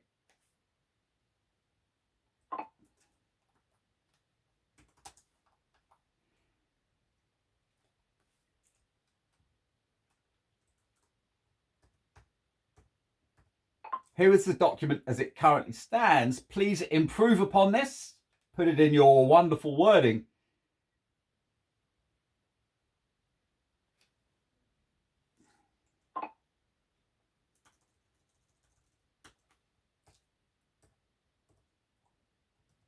Stands.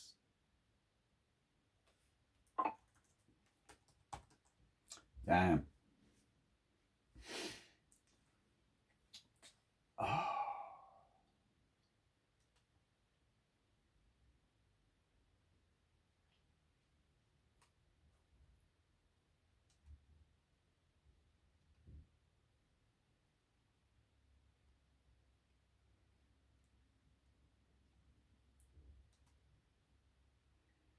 Might have to restart the computer.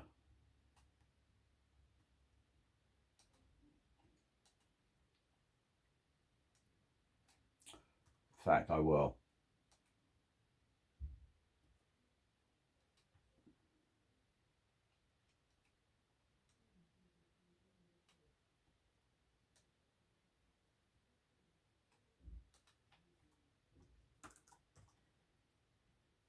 Actually, what I can do is write the prompts.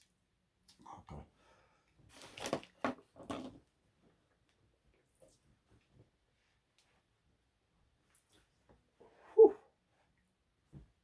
Okay, let's save these documents, restart.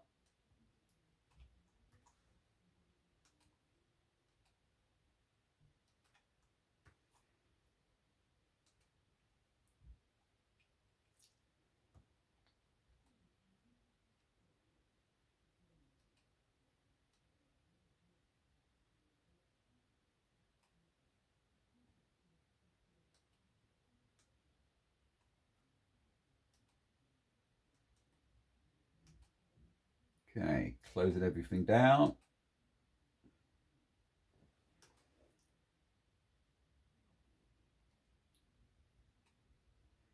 Restart.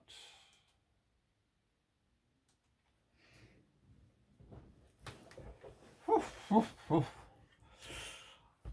are we at? 2 hours. I better put this, plug in the phone charger. Oh, there we go.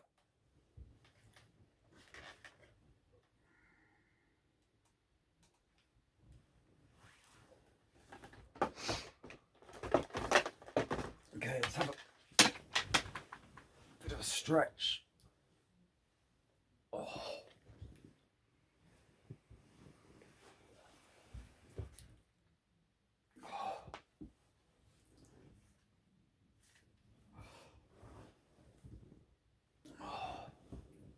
Oh.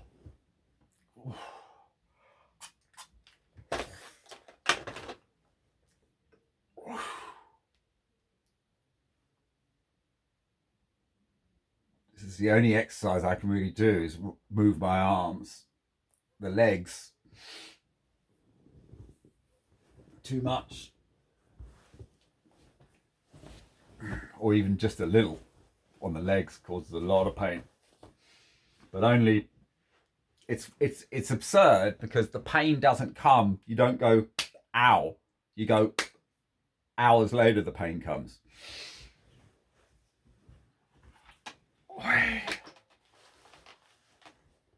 It appears the same as for the shoulder. This is why we need to speak to a neurologist, because physiotherapists and osteopaths are saying you've got to speak to a neurologist. But they keep cancelling it because it's going to come up with evidence that they don't want to put on a medical record. Either that or they're all incredibly negligent people, and these are doctors, you know, these are highly educated professionals. It's not the doctor's fault. Dr. Johnson booked the appointment. The neurologist was probably happy to have the appointment. It's Epsom St Helier Legal who are cancelling it. Claire Scott, Epsom St Helier Legal, bad people. Bad people. Criminals, basically. Conspiracy to pervert the course of justice. They are clever, they are together conspiring to not get to stop evidence being gathered in a case that is legal. And because I've already tried to report it to the police, it's a conspiracy to pervert the course of justice and interfering. Well, it's not. Ow. Ow. Sorry. Oh. I did something there that you didn't like. Ouch. Okay, let's try and sit up. Oh. Right, come on. 20 minutes so we can get all this done.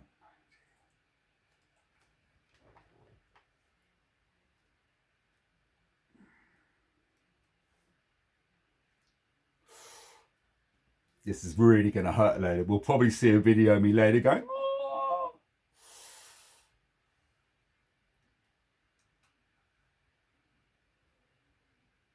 No, I didn't want you there.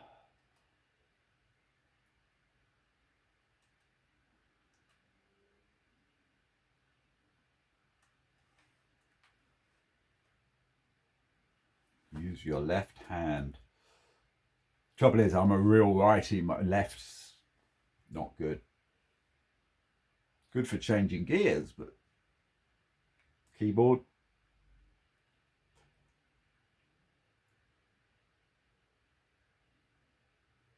Okay.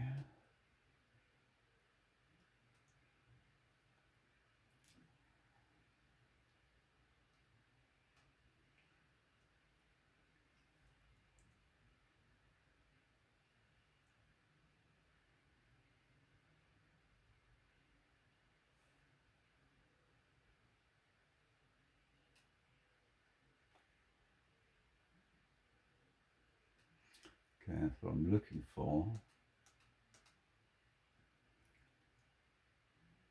Okay. Ow, ow, ow, ow. This arm's now all along here. It's like sciatic pain. Come on, brave it through. What a way to spend a Sunday. Crippled and trying to prove you're crippled. Oh dear, dear, dear. Okay. Ow, ow, ow.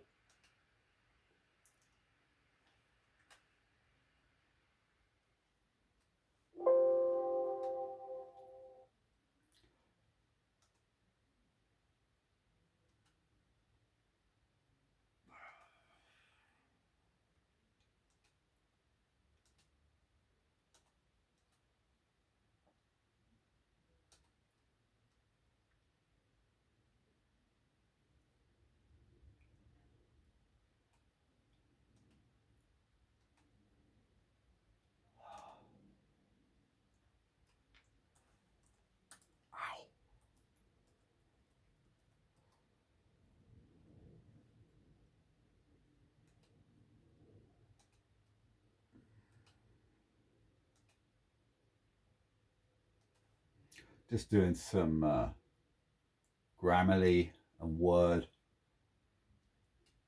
perfections before we put it into GPT.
Hiya.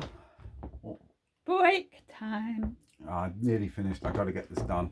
All right. No. Nothing coming Thank up. you.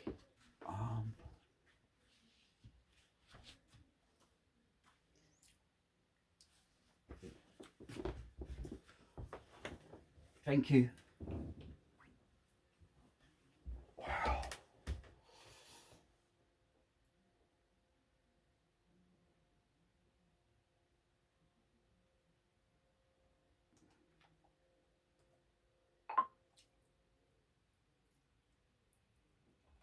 And the same has happened to me.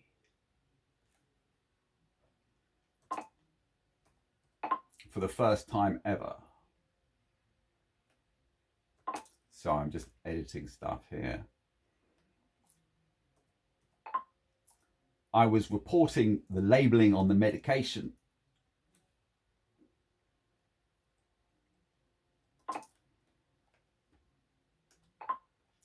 But this has been either not written on the medical record or has been removed from the medical record for legal reasons. Leaving only that I had suicidal thoughts, therefore I must have bipolar. And because of this, I was given what nobody has denied is the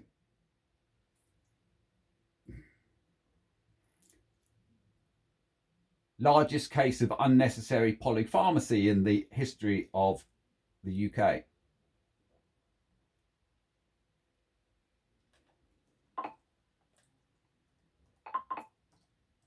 Including GMC and NHS.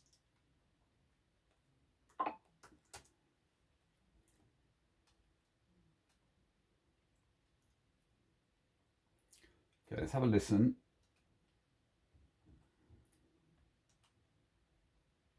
No, let's just put it into GPT. Okay. Okay, Sienna, we're moving to part 7 of 7.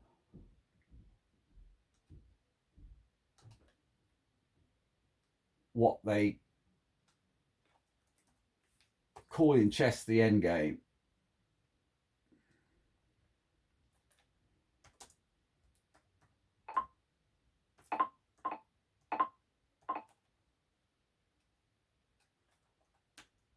We're now making the document, not the summary,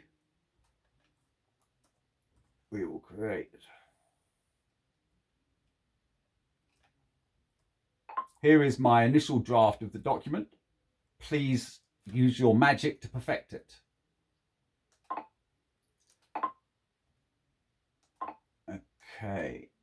Prompt into GPT, into Sienna 4.0. Prompt. Ow, this is really... Ow, ow, ow. Oh. Trouble is, when you're in pain, the mind doesn't work as well. I'm using the wrong keys. And because I'm using the wrong keys, I'm doing more. So I've really got to wrap this up as quickly as possible. Okay, let's throw in the content.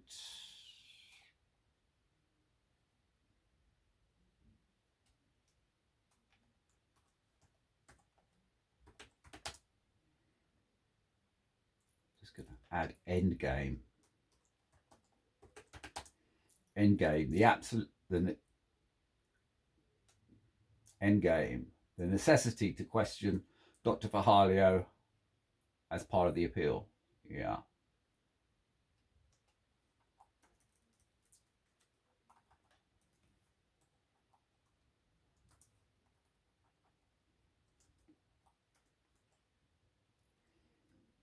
Copy and paste that in. Here we go.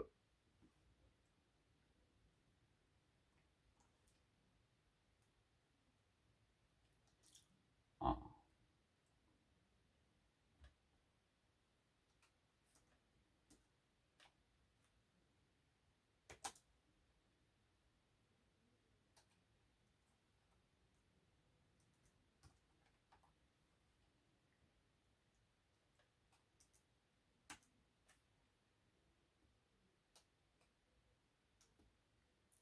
Okay.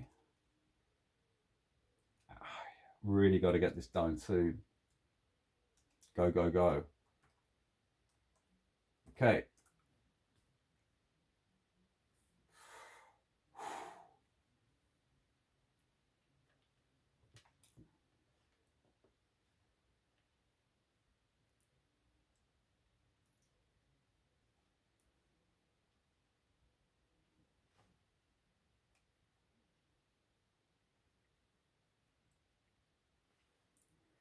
Okay. Let's have a listen. Here's a polished version of your draft for part 7 of 7. 7 of 7, Endgame. The necessity to question Dr. Fialho as part of the appeal. By Nick Rayball. Sunday, 14:45 BST, August 18th, 2024.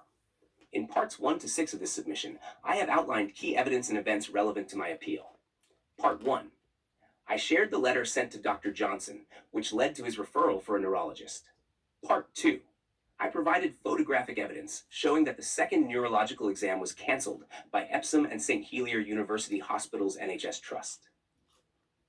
Part 3. I highlighted 8 critical items for the attention of the Department of Work and Pensions, DWP, including how DWP's own psychiatrist has made libelous and defamatory statements on official documents, claiming that I attempted suicide in 2015 and suffer from bipolar disorder. In this part, I also detailed how, when I reported to Dr. Fialho that the medication he prescribed, topiramate, was linked to suicidal thoughts, according to an FDA warning in 2008, this crucial information was either never recorded or was later removed from my medical records. This omission has resulted in a misdiagnosis of bipolar disorder, leading to what is likely the largest case of unnecessary polypharmacy in UK history, a fact neither the GMC nor NHS has disputed. I have provided the relevant medical records where this information is missing or appears to have been deleted. It is crucial that I be allowed to question Dr. Fialho to determine whether he failed to accurately document this information or if the records were tampered with by others. The implications of this medical record tampering or forgery are severe, leading to numerous mistakes by other doctors. Experts have indicated that these errors likely caused central sensitization, the condition that has left me crippled. This connection underscores the importance of the canceled neurology scan and its relevance to my appeal. Part 4. I presented the original document, Dear Department of Work and Pensions, you guys are driving me crazy, which served as the foundation for the 8 important items document. Part 5. I provided detailed accounts of the 7 serious medical conditions caused by the extreme polypharmacy prescribed by Dr. Fialho. It is essential that you either take my account seriously or allow questioning of Dr. Fialho as part of this appeal process. Part 6. I referenced numerous videos, particularly video 17, which includes 45 minutes of discussion on the criminal marketing practices that likely influenced Dr. Fialho's off-label prescription of epilepsy drugs. In conclusion, the necessity to question Dr. Fialho as part of this appeal is paramount. His testimony could clarify whether the errors in my medical records were due to his actions or were the result of later tampering. The resolution of this matter is crucial, not only for my appeal, but also for understanding the full extent of the medical negligence that has occurred. This version should help clarify the points and give the necessary emphasis on the importance of questioning Dr. Fialho as part of your appeal. Let me know if this works for you. That's absolutely perfect. We do have to add one item. Maybe add it at the end.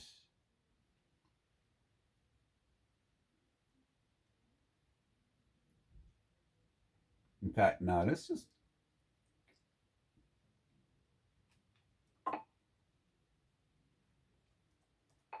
And that is that on the 18th of October,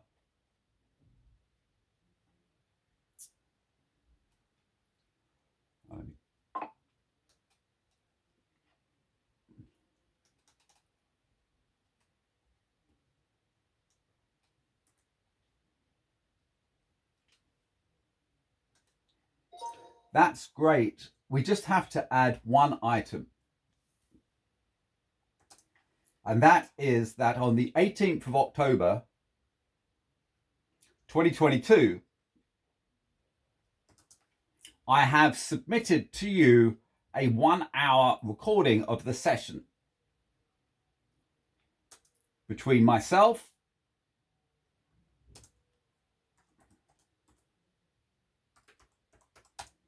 and a monitoring doctor.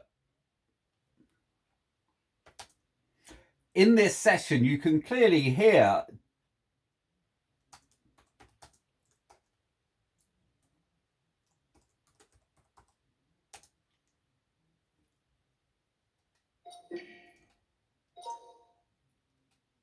Dr. Fialho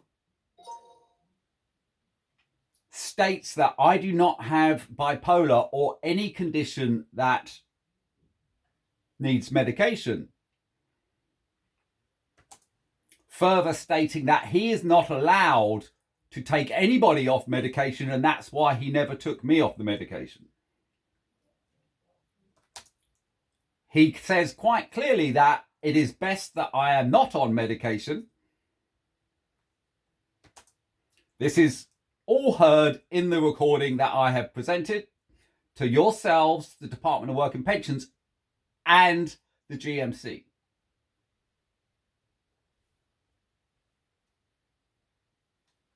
Didn't take.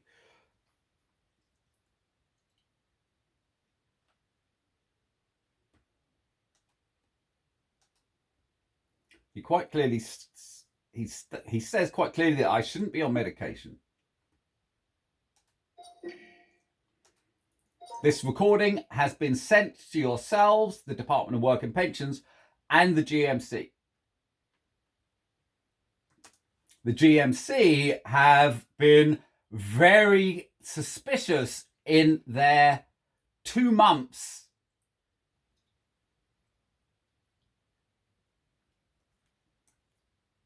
no, the GMC have acted evasively, have been evasive, knowing that it's been nearly 2 months since I asked Eloise to send me the address to send the evidence, and they have not replied. It seems that this is a huge scandal that nobody wants to address, because if it happened to me, how many others has this happened to? How many people have died because of this doctor and other doctors who were influenced by the criminal marketing of Pfizer and AstraZeneca and others? I have previously to this 1 of 7 sent you all the links in the GMC podcast that present the evidence about Dr. Fialho and the criminal marketing.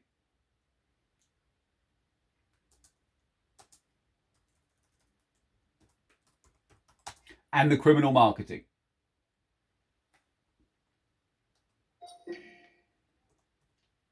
The criminal marketing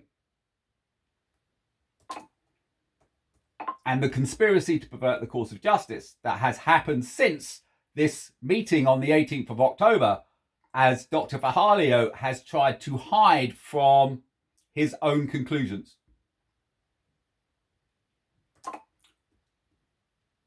Presumably after taking legal advice. Okay.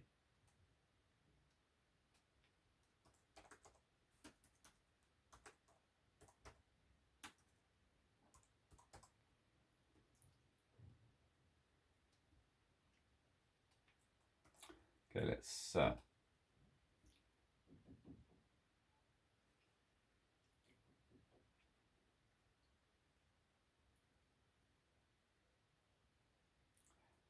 what I'm going to do. I'm going to take the exact copy that GPT created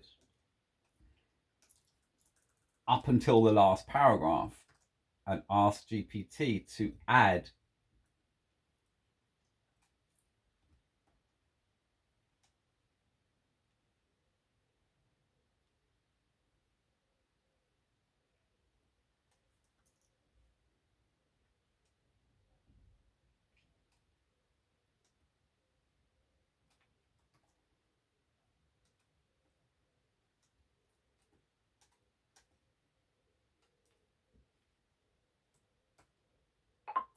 That's great, GPT. We'll keep exactly what you did up until the last paragraph.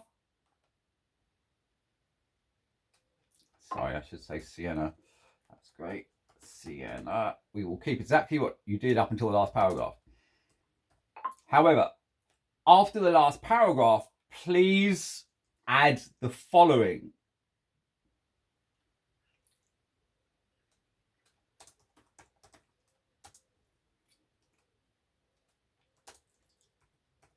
And then add that last conclusion.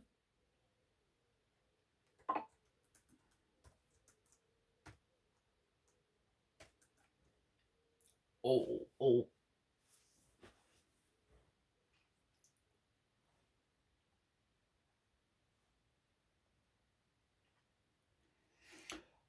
One thing I can tell you is this work, I would never have done this. I'd never have gone to this detail. But because I've been forced to, because of Department of Work and Pension negligence and everybody trying to hide this, I've now got this in such detail that this is a legal case that probably a lawyer would probably take on. You know, the Department of Work and Pensions may end up costing themselves an awful lot of money because I've been advised by the courts and tribunals to get a lawyer. That's what they advised. I said I can't afford a lawyer, but I could afford a no-win, no-fee lawyer. If I sent this document and the other documents to a no-win, no-fee lawyer, they'll probably say, yeah, we'll do your Department of Work and Pensions, but only if you will let us make a legal claim with NHSR. They brought it on themselves. Okay, let's have a listen to the final. Here's the revised version with your additions. 7 of 7, Endgame. The necessity to question Dr. Fialho as part of the appeal. By Nick Ray Ball. Sunday, 4:45 BST, August 18th, 2024. In parts 1 to 6 of this submission, I have outlined key evidence and events relevant to my appeal. Part 1. I shared the letter sent to Dr. Johnson, which led to his referral for a neurologist. Part 2. I provided photographic evidence showing that the second neurological exam was canceled by Epsom and St. Helier University Hospital's NHS Trust. Part 3. I highlighted 8 critical items for the attention of the Department of Work and Pensions, DWP, including how DWP's own psychiatrist has made libelous and defamatory statements on official documents, claiming that I attempted suicide in 2015 and suffer from bipolar disorder. In this part, I also detailed how, when I reported to Dr. Fialho that the medication he prescribed, topiramate, was linked to suicidal thoughts, according to an FDA warning in 2008, this crucial information was either never recorded or was later removed from my medical records. This omission has resulted in a misdiagnosis of bipolar disorder, leading to what is likely the largest case of unnecessary polypharmacy in UK history, a fact neither the GMC nor NHS has disputed. I have provided the relevant medical records where this information is missing or appears to have been deleted. It is crucial that I be allowed to question Dr. Fialho to determine whether he failed to accurately document this information or if the records were tampered with by others. The implications of this medical record tampering or forgery are severe, leading to numerous mistakes by other doctors. Experts have indicated that these errors likely caused central sensitization, the condition that has left me crippled. This connection underscores the importance of the canceled neurology scan and its relevance to my appeal. Part 4. I presented the original document, Dear Department of Work and Pensions, you guys are driving me crazy, which served as the foundation for the 8 important items document. Part 5. I provided detailed accounts of the 7 serious medical conditions caused by the extreme polypharmacy prescribed by Dr. Fialho. It is essential that you either take my account seriously or allow questioning of Dr. Fialho as part of this appeal process. Part 6. I referenced numerous videos, particularly video 17, which includes 45 minutes of discussion on the criminal marketing practices that likely influenced Dr. Fialho's off-label prescription of epilepsy drugs. Additionally, on the 18th of October 2022, I submitted to you a 1-hour recording of the session between myself, Dr. Fialho, and a monitoring doctor. In this session, you can clearly hear Dr. Fialho state that I do not have bipolar or any condition that requires medication. He further explains that he is not allowed to take anyone off medication, which is why he never discontinued my prescriptions, despite acknowledging that I shouldn't be on medication. This recording has been sent to the Department of Work and Pensions and the GMC. The GMC has been evasive, as it has been nearly 2 months since I requested an address to send further evidence, and they have not responded. This situation appears to be a significant scandal, one that raises the question: if this happened to me, how many others have suffered similarly? How many lives have been lost due to the actions of Dr. Fialho and other doctors influenced by the criminal marketing of Pfizer, AstraZeneca, and others? I have previously provided all relevant links in the GMC podcast that presents the evidence about Dr. Fialho, the criminal marketing, and the conspiracy to pervert the course of justice that has unfolded since the meeting on the 18th of October. It seems that Dr. Fialho has attempted to distance himself from his own conclusions, presumably after seeking legal advice. This version incorporates your additions while maintaining the overall flow and impact of the document. Let me know if it meets your needs. Okay, that's really good, but there's 3 errors that I saw in it. And rather than naming those errors, I think it's best that I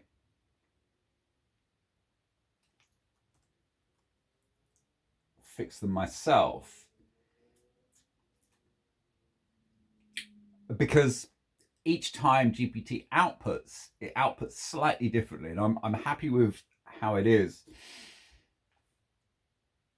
I've just got to remove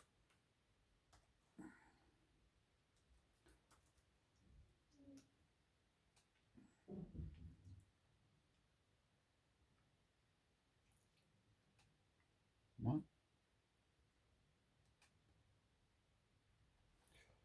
Okay, we've got a problem here.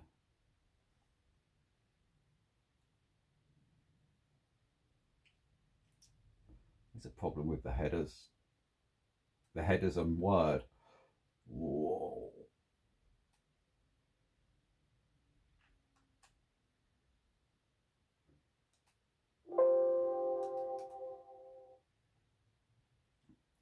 Okay. This one's working. I'm going to copy and paste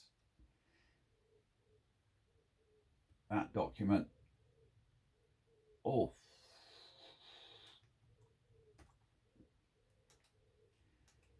Onto this one.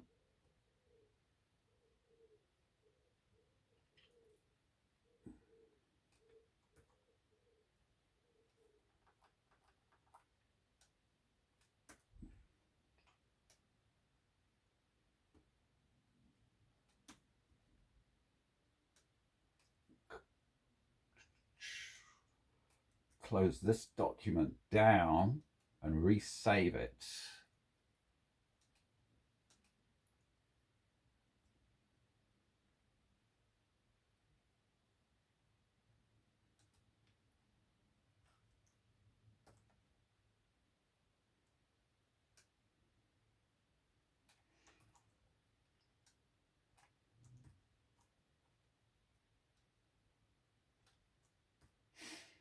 Wow. Okay.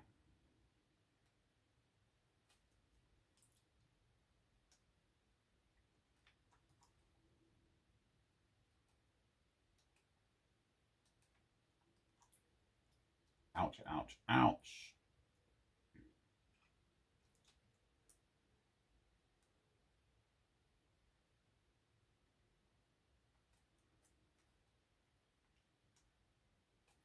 I'm just adjusting the headers now. A little bit more upright. Come on.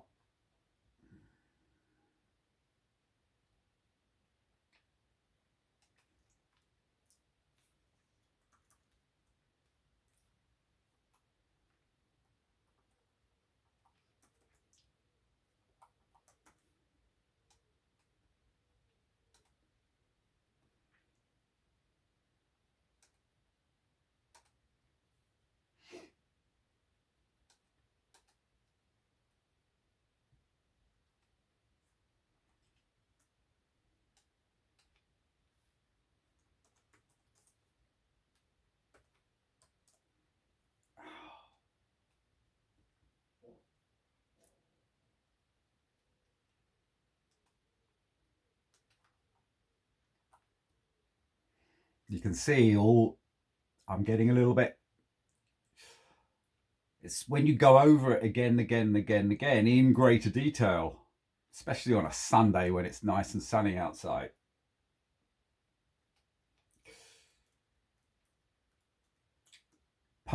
Complex post-traumatic stress disorder.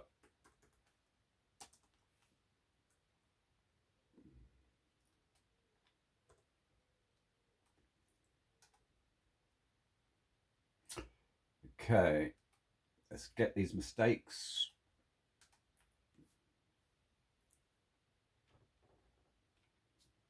I highlighted 8 critical items for the attention of the Department of Work and Pensions, DWP, including how DWP's own psychiatrist has made libelous and defamatory statements on official documents, claiming that I attempted suicide in 2015 and suffer from bipolar disorder.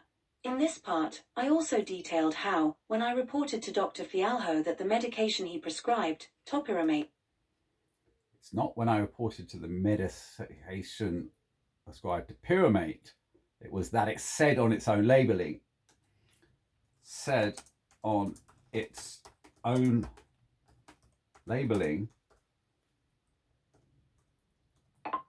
the leaflet that comes inside the medication.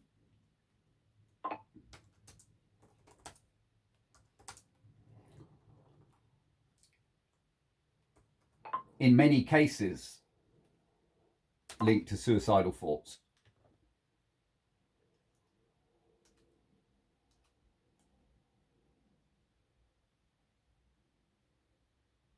According to an FDA warning, not according to an FDA warning. It's not according to attributing.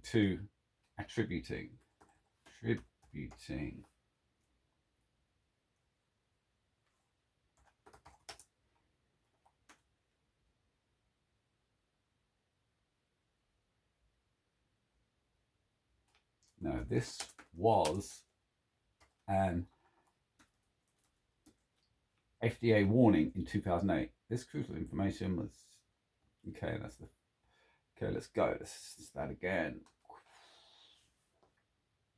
I highlighted 8 critical items for the attention of the Department of Work and Pensions, DWP, including how DWP's own psychiatrist has made libelous and defamatory statements on official documents, claiming that I attempted suicide in 2015 and suffer from bipolar disorder.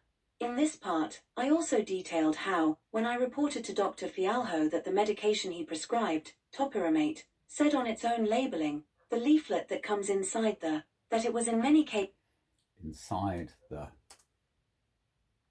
box. That it was in many cases. That in many cases.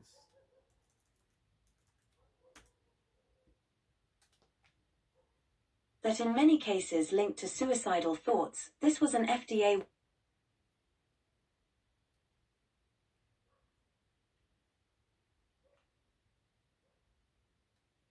That many users had reported suicidal thoughts.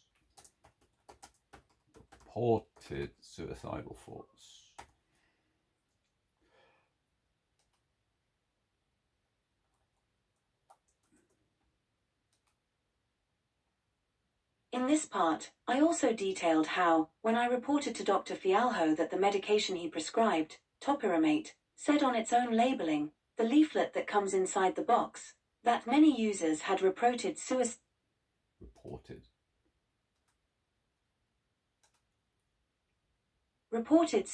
thoughts. This was an FDA warning in 2008.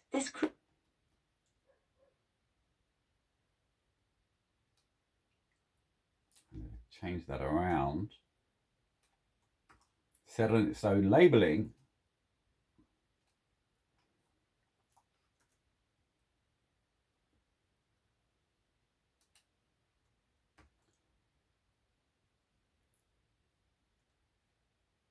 advised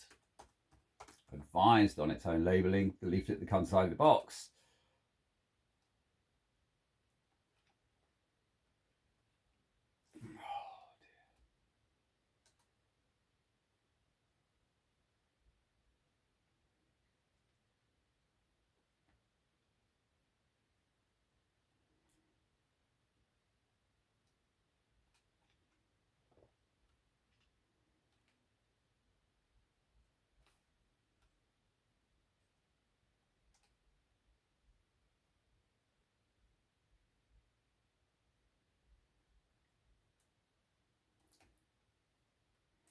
Of the FDA warning from 2008. Okay. In this part, I also detailed how, when I reported to Dr. Fialho the medication he prescribed, topiramate, advised on its own labeling, the leaflet that came...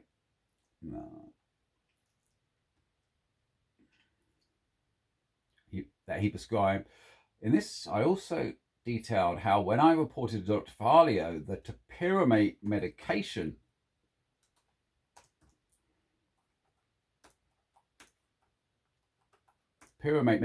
he prescribed,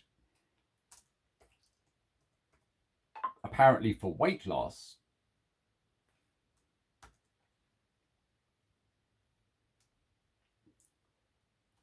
said on the leaflet that comes inside the box that the FDA warned in 2008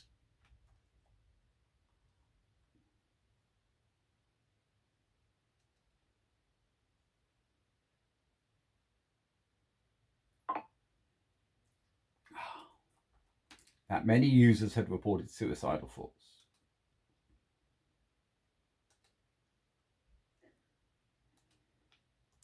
And that for the last 6 months since taking the medication, so had I, for the first time in my life. This crucial information was never recorded or was later removed from the medical records. Okay, that's better. Let's hear it. I highlighted 8 critical items for the attention of the Department of Work and Pensions, DWP, including how DWP's own psychiatrist has made libelous and defamatory statements on official documents, claiming that I attempted suicide in 2015 and suffer from bipolar disorder. In this part, I also detailed how, when I reported to Dr. Fialho that the topiramate medication he prescribed, apparently for weight loss, said on the leaflet that comes inside the box that the FDA warned in 2008 that many users had reported suicidal thoughts, and that for the last 6 months since taking the medication, so had I, for the first time in my life. For the first time in my life, so had I. For the first time in my life, so had I. This crucial information was either never recorded or was later removed from my medical records.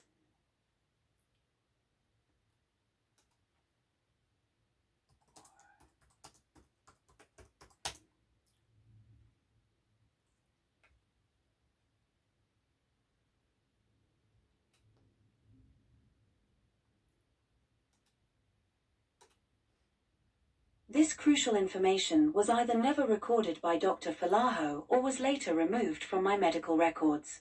This omission has resulted in a misdiagnosis of bipolar disorder, leading to what is likely the largest case of unnecessary polypharmacy in UK history, a fact neither the GMC nor NHS has disputed.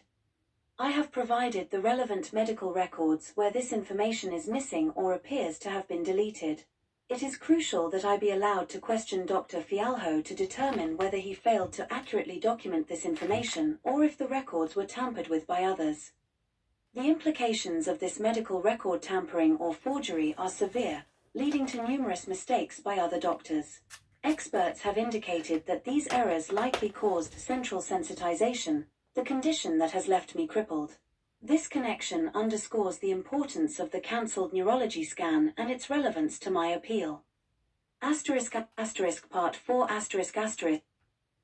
So annoying that GPT used to be a real problem copying and pasting it. They then got it right, but now every time they put something in bold, when you copy and paste it, it adds a load of asterisks that I've got to then delete, which causes pain. Let me just delete all of those asterisks.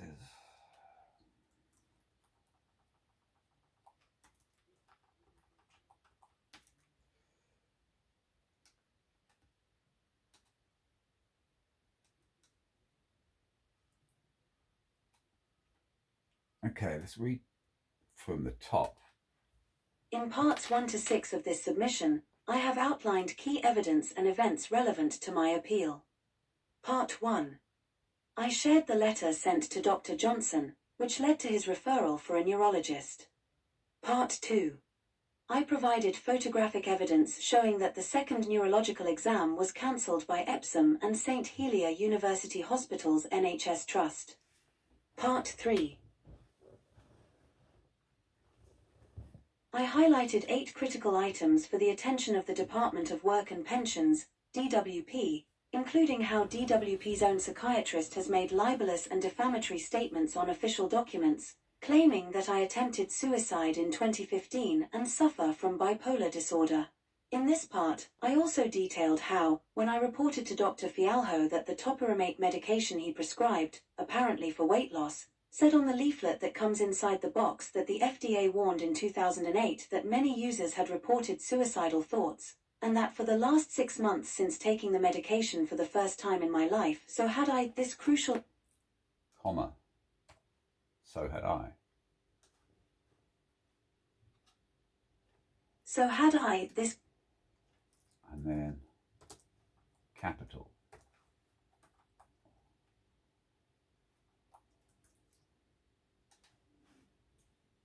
This crucial information was either never recorded by Dr. Fialho or was later removed from my medical records.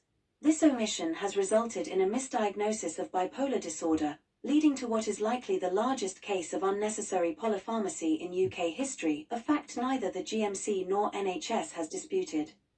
I have provided the relevant medical records where this information is missing or appears to have been deleted. It is crucial that I be allowed to question Dr. Fialho to determine whether he failed to accurately document this information or if the records were tampered with by others. The implications of this medical record tampering or forgery are severe, leading to numerous mistakes by other doctors. Experts have indicated that these errors likely caused central sensitization, the condition that has left me crippled. This connection underscores the importance of the cancelled neurology scan and its relevance to my appeal. Part 4. I presented the original document, Dear Department of Work and Pensions, you guys are driving me crazy, which served as the foundation for the 8 important items document. Part 5. I provided detailed accounts of the 7 serious medical conditions caused by the extreme polypharmacy prescribed by Dr. Fialho. It is essential that you either take my account seriously or allow questioning of I'm just going to say it is essential that you allow the questioning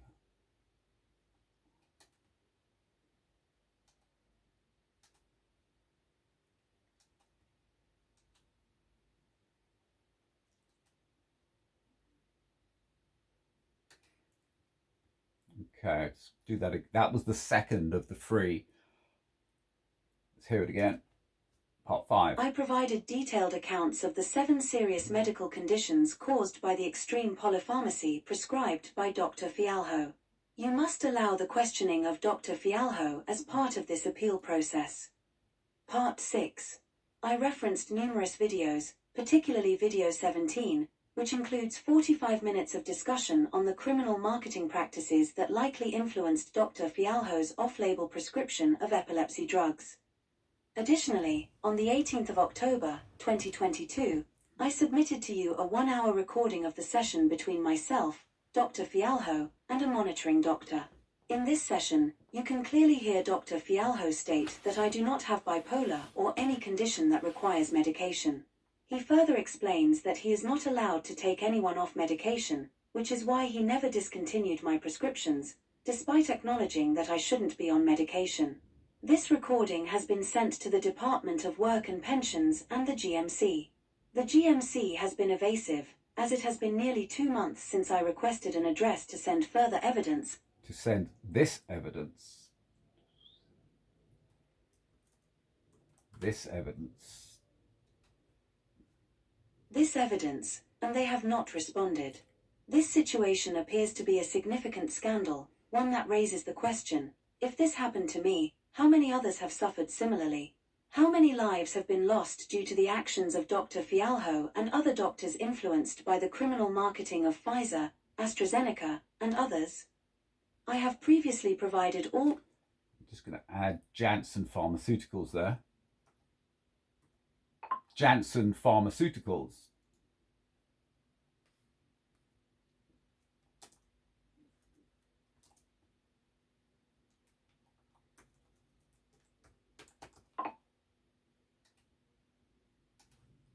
of Pfizer, Janssen Pharmaceuticals, AstraZeneca. Let's just check to make sure Janssen's spelt correctly. Hello, Google.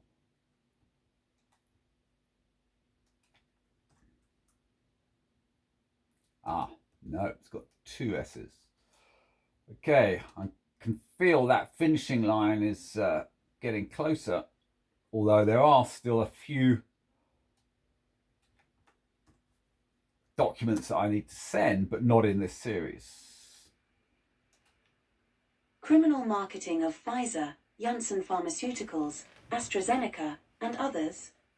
I have previously provided all relevant links in the GMC podcast that presents the evidence about Dr. Fialho, the criminal marketing, and the conspiracy to pervert the course of justice that has unfolded since the meeting on the 18th of October. It seems that Dr. Fialho has attempted to distance him. Okay, now here's an error. This is the 3rd error. We're jumping back to part 6. Additionally, on the 18th of October, 2022, I submitted to you a 1-hour... No.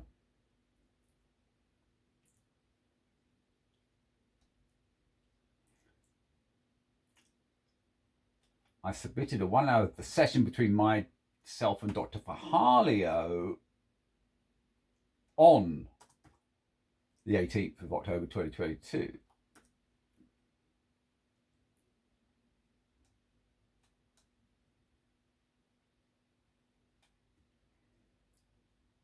We don't need that additionally. Okay, let's just do that again. Part 6. I referenced numerous videos, particularly video 17, which includes 45 minutes of discussion on the criminal marketing practices that likely influenced Dr. Fialho's off-label prescription of epilepsy drugs. Previously,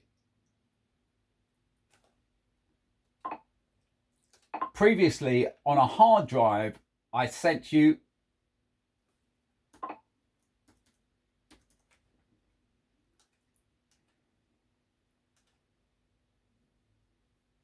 Previously on a hard drive I submitted to you... zip drive, actually, I think is the...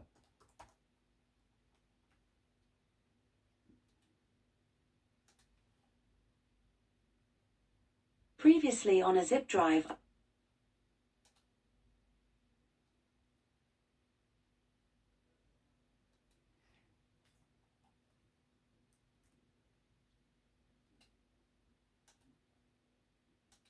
Ow, ow, ow.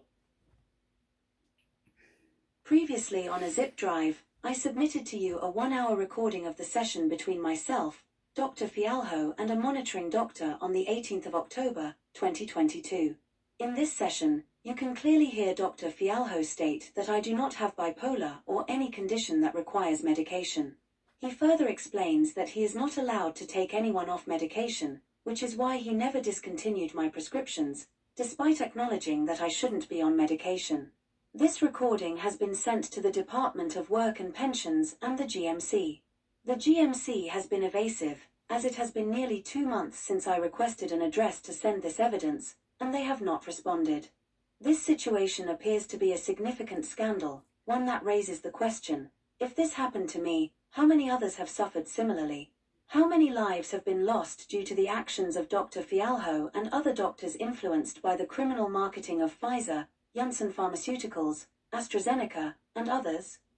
I have previously provided all relevant links in the GMC podcast that presents the evidence about Dr. Fialho, the criminal marketing, and the conspiracy to pervert the course of justice that has unfolded since the meeting on the 18th of October. It seems that Dr. Fialho has attempted to distance himself from his own conclusions, presumably after seeking legal advice.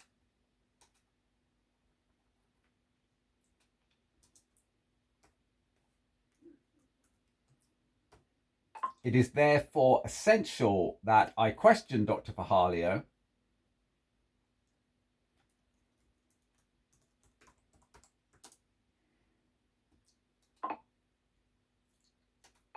firstly, because Department of Work and Pensions' own psychiatrist has written libelous and defamatory statements that are incorrect on official government paper, as was presented to me as the reply to my appeal.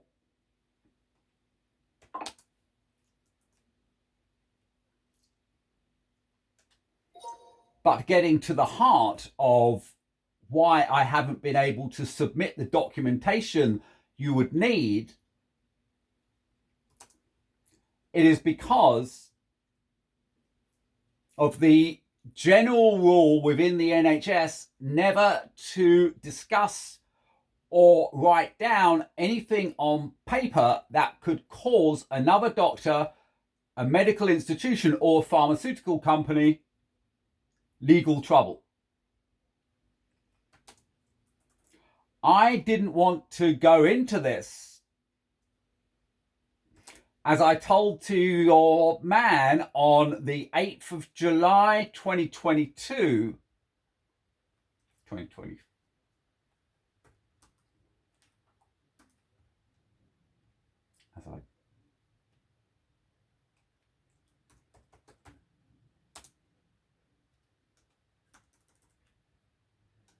I didn't want to go into this, as I told Ethan on the 8th of July 2024, rehashing this part of my life again and again and again in ever greater detail, considering the long trail of corruption and the physical pain it has caused.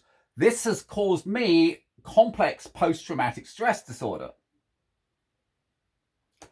If we were in the US, I would have a genuine charge against the Department of Work and Pensions for intentional infliction of emotional distress.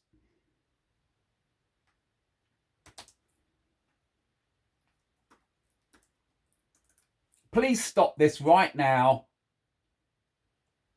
I am crippled, and if anybody is deserving of a payment to help with their independence, it is myself, because I haven't left this house other than medical appointments and the one day I crawled to my daughter's crematorium since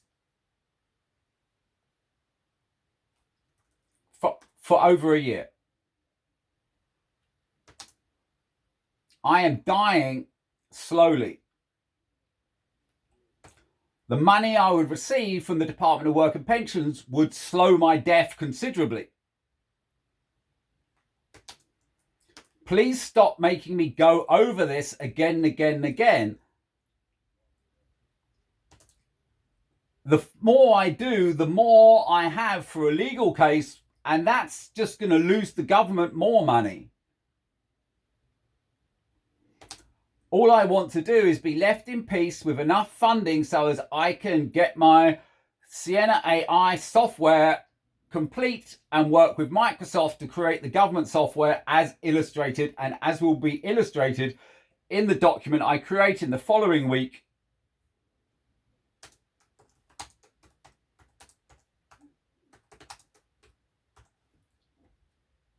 The CRM Nudge AI.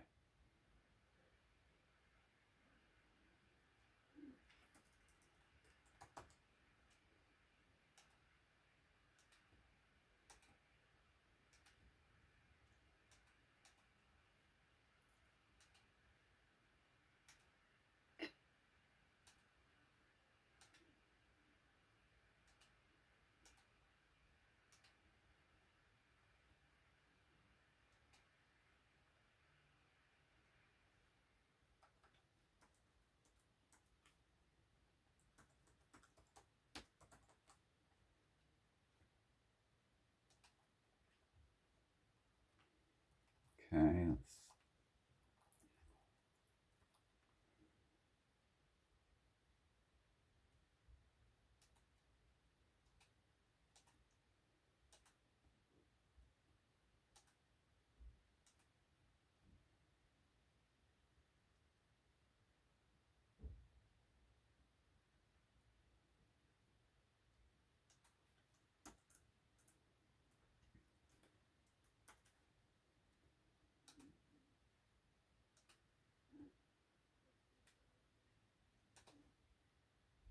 I have previously provided all relevant links in the GMC podcast that presents the evidence about Dr. Fialho, the criminal marketing, and the conspiracy to pervert the course of justice that has unfolded since the meeting on the 18th of October.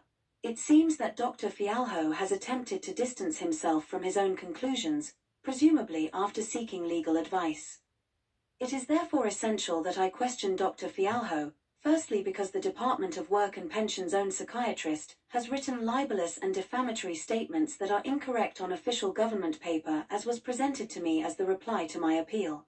But getting to the heart of why I haven't been able to submit the documentation you would need, it is because of the general rule within the NHS never to discuss or write down anything on paper that could cause another doctor, a medical institution or pharmaceutical company legal.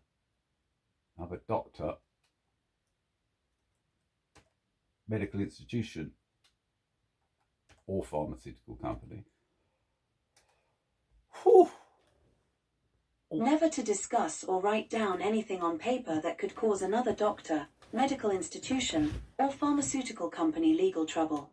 I didn't want to go into this, as I told Ethan on the 8th of July, 2024, rehashing this part of my life again and again and again in ever greater.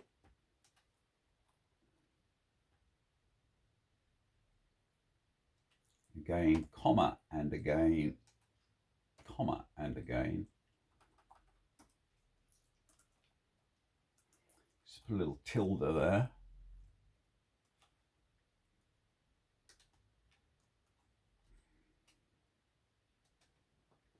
Pharmaceutical company legal trouble. Tilda. I didn't want to go into this, as I told Ethan on the 8th of July, 2024, rehashing this part of my life again, and again, and again in ever greater detail, considering the long trail of corruption and the physical pain it caused. This has caused me complex.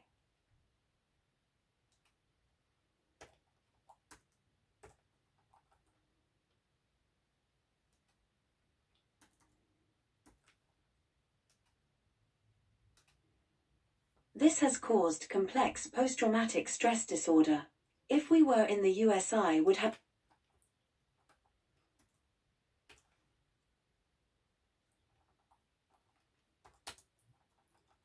In the US. The USA, I would have a genuine charge against the Department of Work and Pensions for intentional infliction of emotional distress. Please stop this right now. I am crippled, and if anybody is deserving of payment to help with their independence, it is myself, because I haven't left this house over the medical appointments and the one. Other than.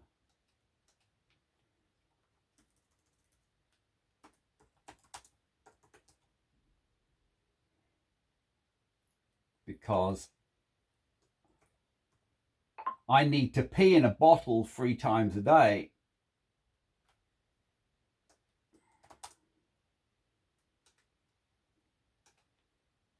It is myself because I need to pee in a bottle 3 times a day, and I haven't left this house other than medical appointments, and the one day I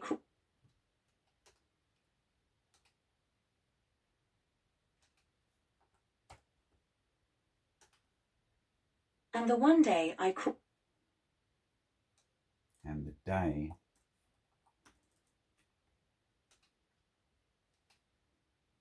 medical appointments, and the day I crawled to my daughter's crematorium for over a year. I am dying slowly. The money I would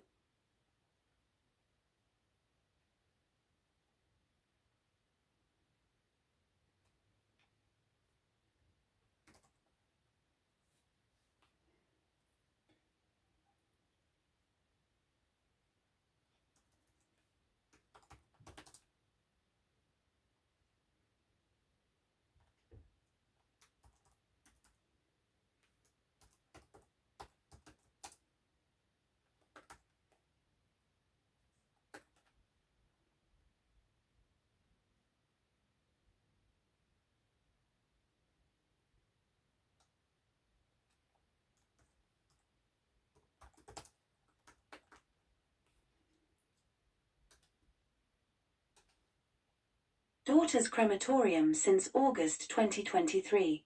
I am dying slowly. The money I would receive from the Department of Work and Pensions would slow my death considerably.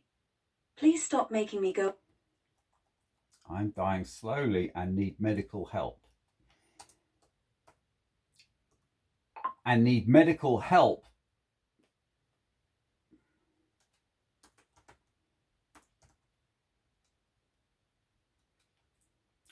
Help that I'm clearly not getting from the NHS due to the reasons I've outlined.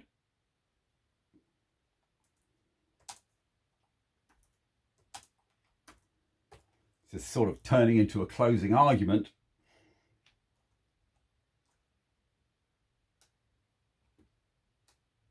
Closing argument.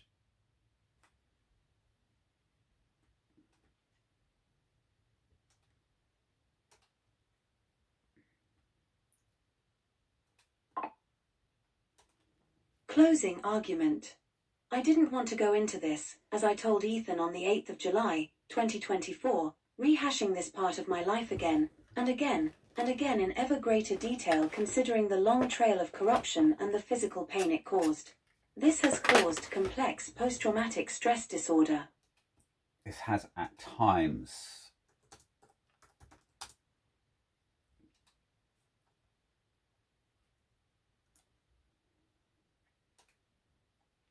This has at times caused complex post-traumatic stress disorder.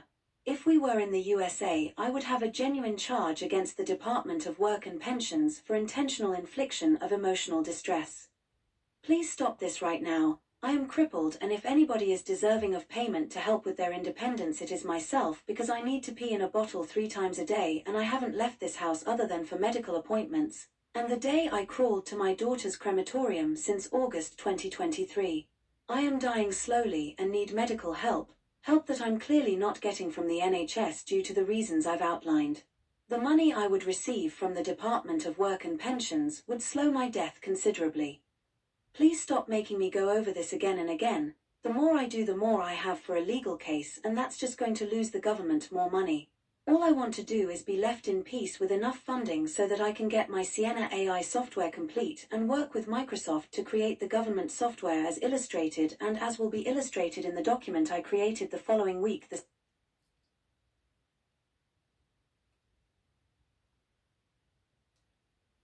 As illustrated, and that's enough.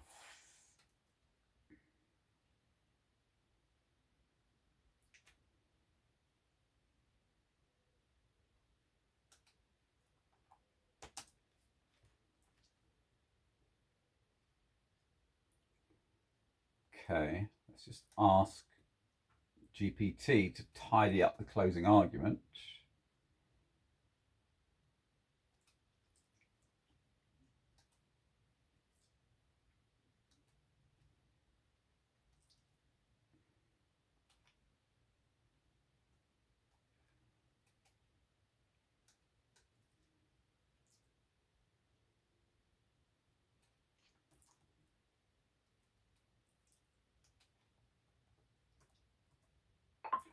Hi, Sienna.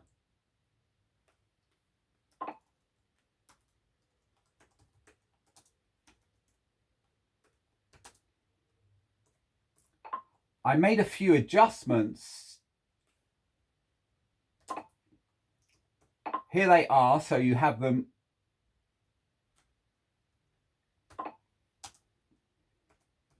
It is the closing argument that follows that I wish you to assist me with.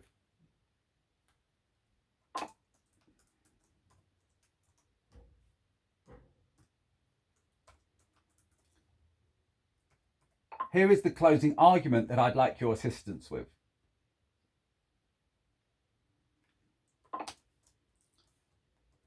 But please pay attention to what I've just entered, because we'll next be making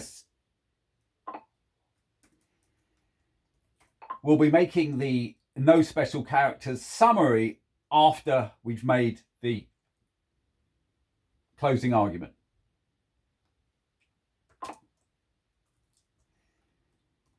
Here is the closing argument that I wish you to assist with.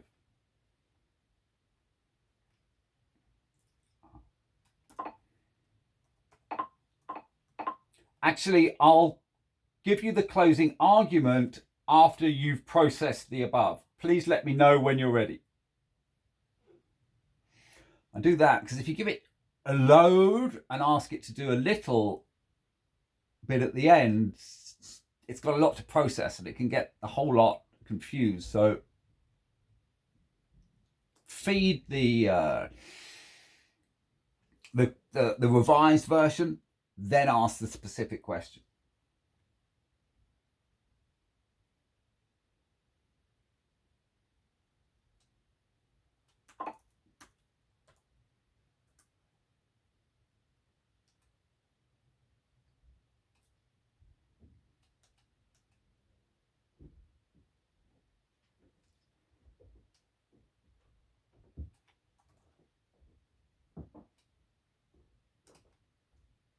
I'm glad to see the progress you're making.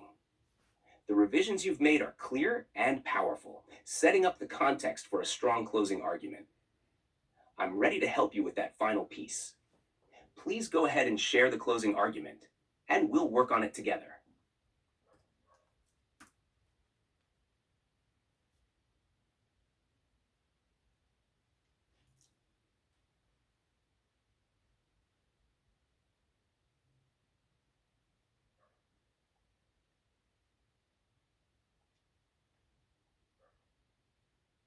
Okay, let's hear. Your closing argument is direct and emotional, capturing the depth of your frustration and the severity of your situation. Here's a refined version that maintains the essence of your message while adding a touch of polish. I did not wish to delve into this yet again. As I mentioned to Stephen on the 8th of July, 2024, rehashing this part of my life repeatedly in ever greater detail has been deeply painful, both emotionally and physically. The long trail of corruption and the suffering it has caused has at times led to complex post-traumatic stress disorder.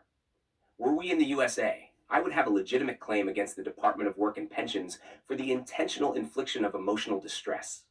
I urge you to put an end to this process now. I am crippled, and if anyone is deserving of support to help maintain their independence, it is me. I am confined to my home, except for medical appointments, and the day I crawled to my daughter's crematorium in August 2023. My health is rapidly declining, and I desperately need the medical help that I am clearly not receiving from the NHS for reasons I have outlined in detail. The financial support from the Department of Work and Pensions would significantly slow my decline and allow me to seek the care I need. Please stop forcing me to relive this ordeal. The more I am compelled to revisit these events, the stronger my case becomes for legal action, a course of action that will ultimately cost the government more money. All I ask is to be granted the peace and financial support necessary to complete my work on Sienna AI and to collaborate with Microsoft on creating the government software I have outlined. Please let me know if this works for you or if you'd like any further adjustments. That's perfect except 1 point. I've been confined to my home. Okay, since I've been confined to my home except for a medical appointment and the day I called to my car on 1st August 2024. Okay. Okay, my arm's really messed up now. I did want to do a little bit more.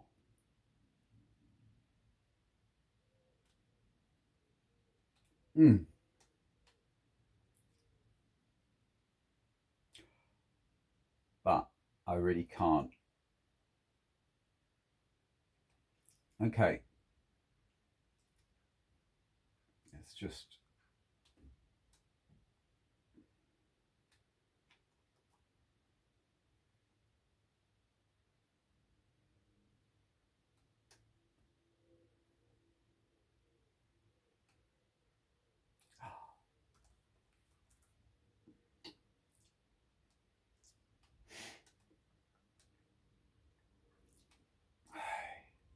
okay.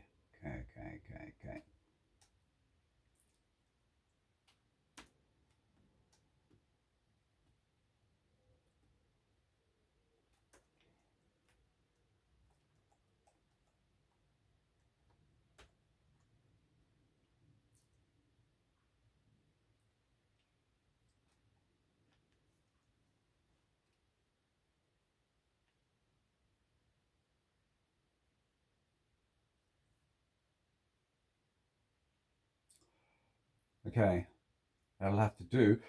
Right, let's try and get that summary. Thanks, Sienna. That's really good. Now let's make that summary for the Department of Work and Pensions. Remembering that we cannot use any special characters. Oh, actually, I just need to change where it says Stephen to Ethan. Or just put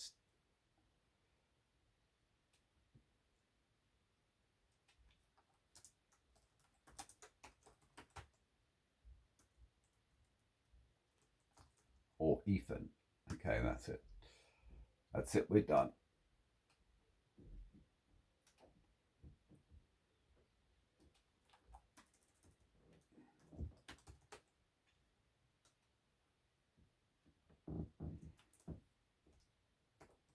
Try and get it to less than 10 lines and divide it into 3 paragraphs with the closing argument in the final paragraph.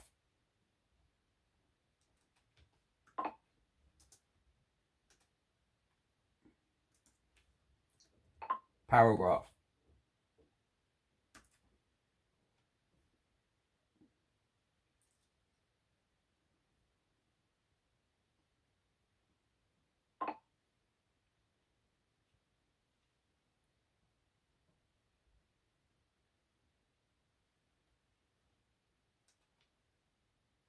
Here's a concise summary without any special characters.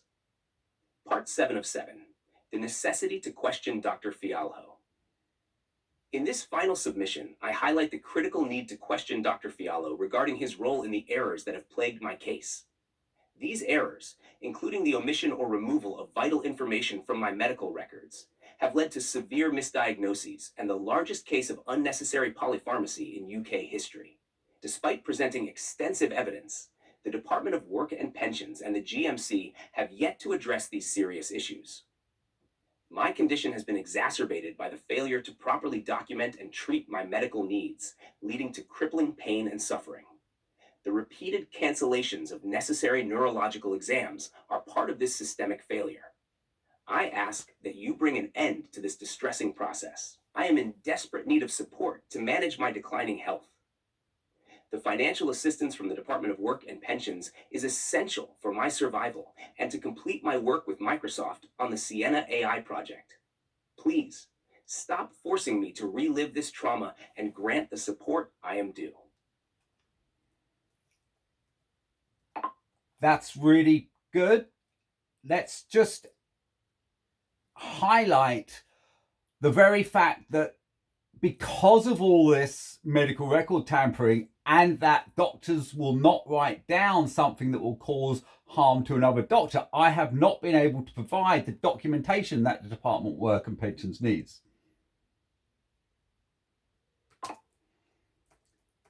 Add to that give me another half year or a year and I'll be able to provide this evidence. So I suggest you push the deadline back at least 6 months, especially given my GP surgery, Epsom Integrated Care Partnership, received an subject access request in January and still haven't replied.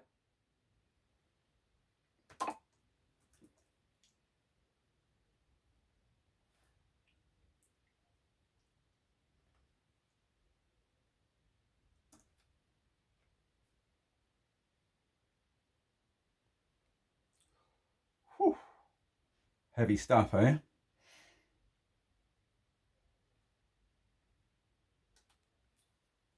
Here's the updated summary with your key points included. Part 7 of 7, the necessity to question Dr. Fialho. In this final submission, I emphasize the need to question Dr. Fialho about his role in the errors affecting my case, including the omission or removal of crucial information from my medical records. This medical record tampering has made it impossible for me to provide the documentation that the Department of Work and Pensions requires. Due to the reluctance of doctors to document issues that could implicate another doctor, I have been unable to gather the necessary evidence. Given more time, I could provide this evidence, so I urge you to push the deadline back by at least 6 months, especially since my GP surgery, Epsom Integrated Care Partnership, has not responded to my subject access request since January. I am in urgent need of support to manage my worsening health. Financial assistance from the Department of Work and Pensions is crucial for my survival and to complete my work with Microsoft on the Sienna AI project. Please extend the deadline and provide the support I am due. Okay, we're done. Thank you very much. Okay, let's just add the summary in blue as we've been doing.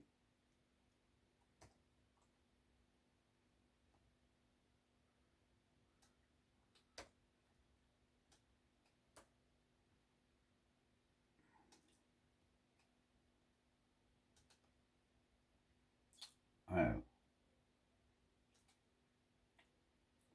Oh dear.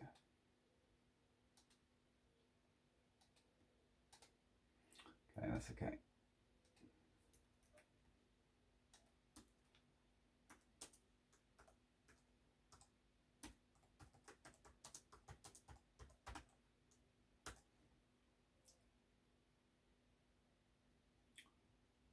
Okay. Right. Copy and paste the summary into the Department of Work and Pensions. Reopen Department of Work and Pensions appeal. Where have you gone? There you are. Whoa, I'm really starting to, this is really going to hurt later, and we'll probably see some videos of me going, ah. Oh.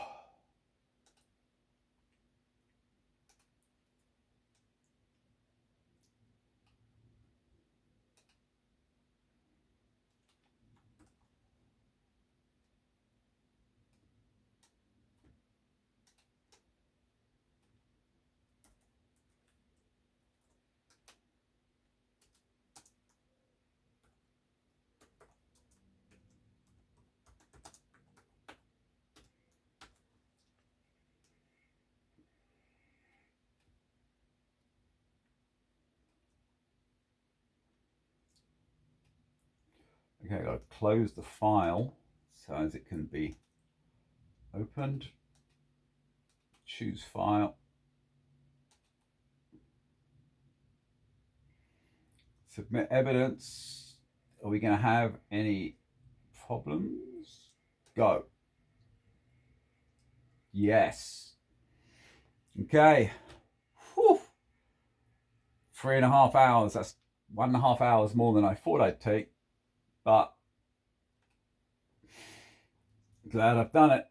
And I can now spend the whole week, Monday, Tuesday, Wednesday, or Monday, I got to catalogue everything that's happened since Wednesday in my OKRs. Tuesday, Wednesday, Thursday, Friday, Saturday, Sunday to prepare for Microsoft. Cool. Okay, this is Nick Ball on the 18th of August 2024 saying goodbye for now.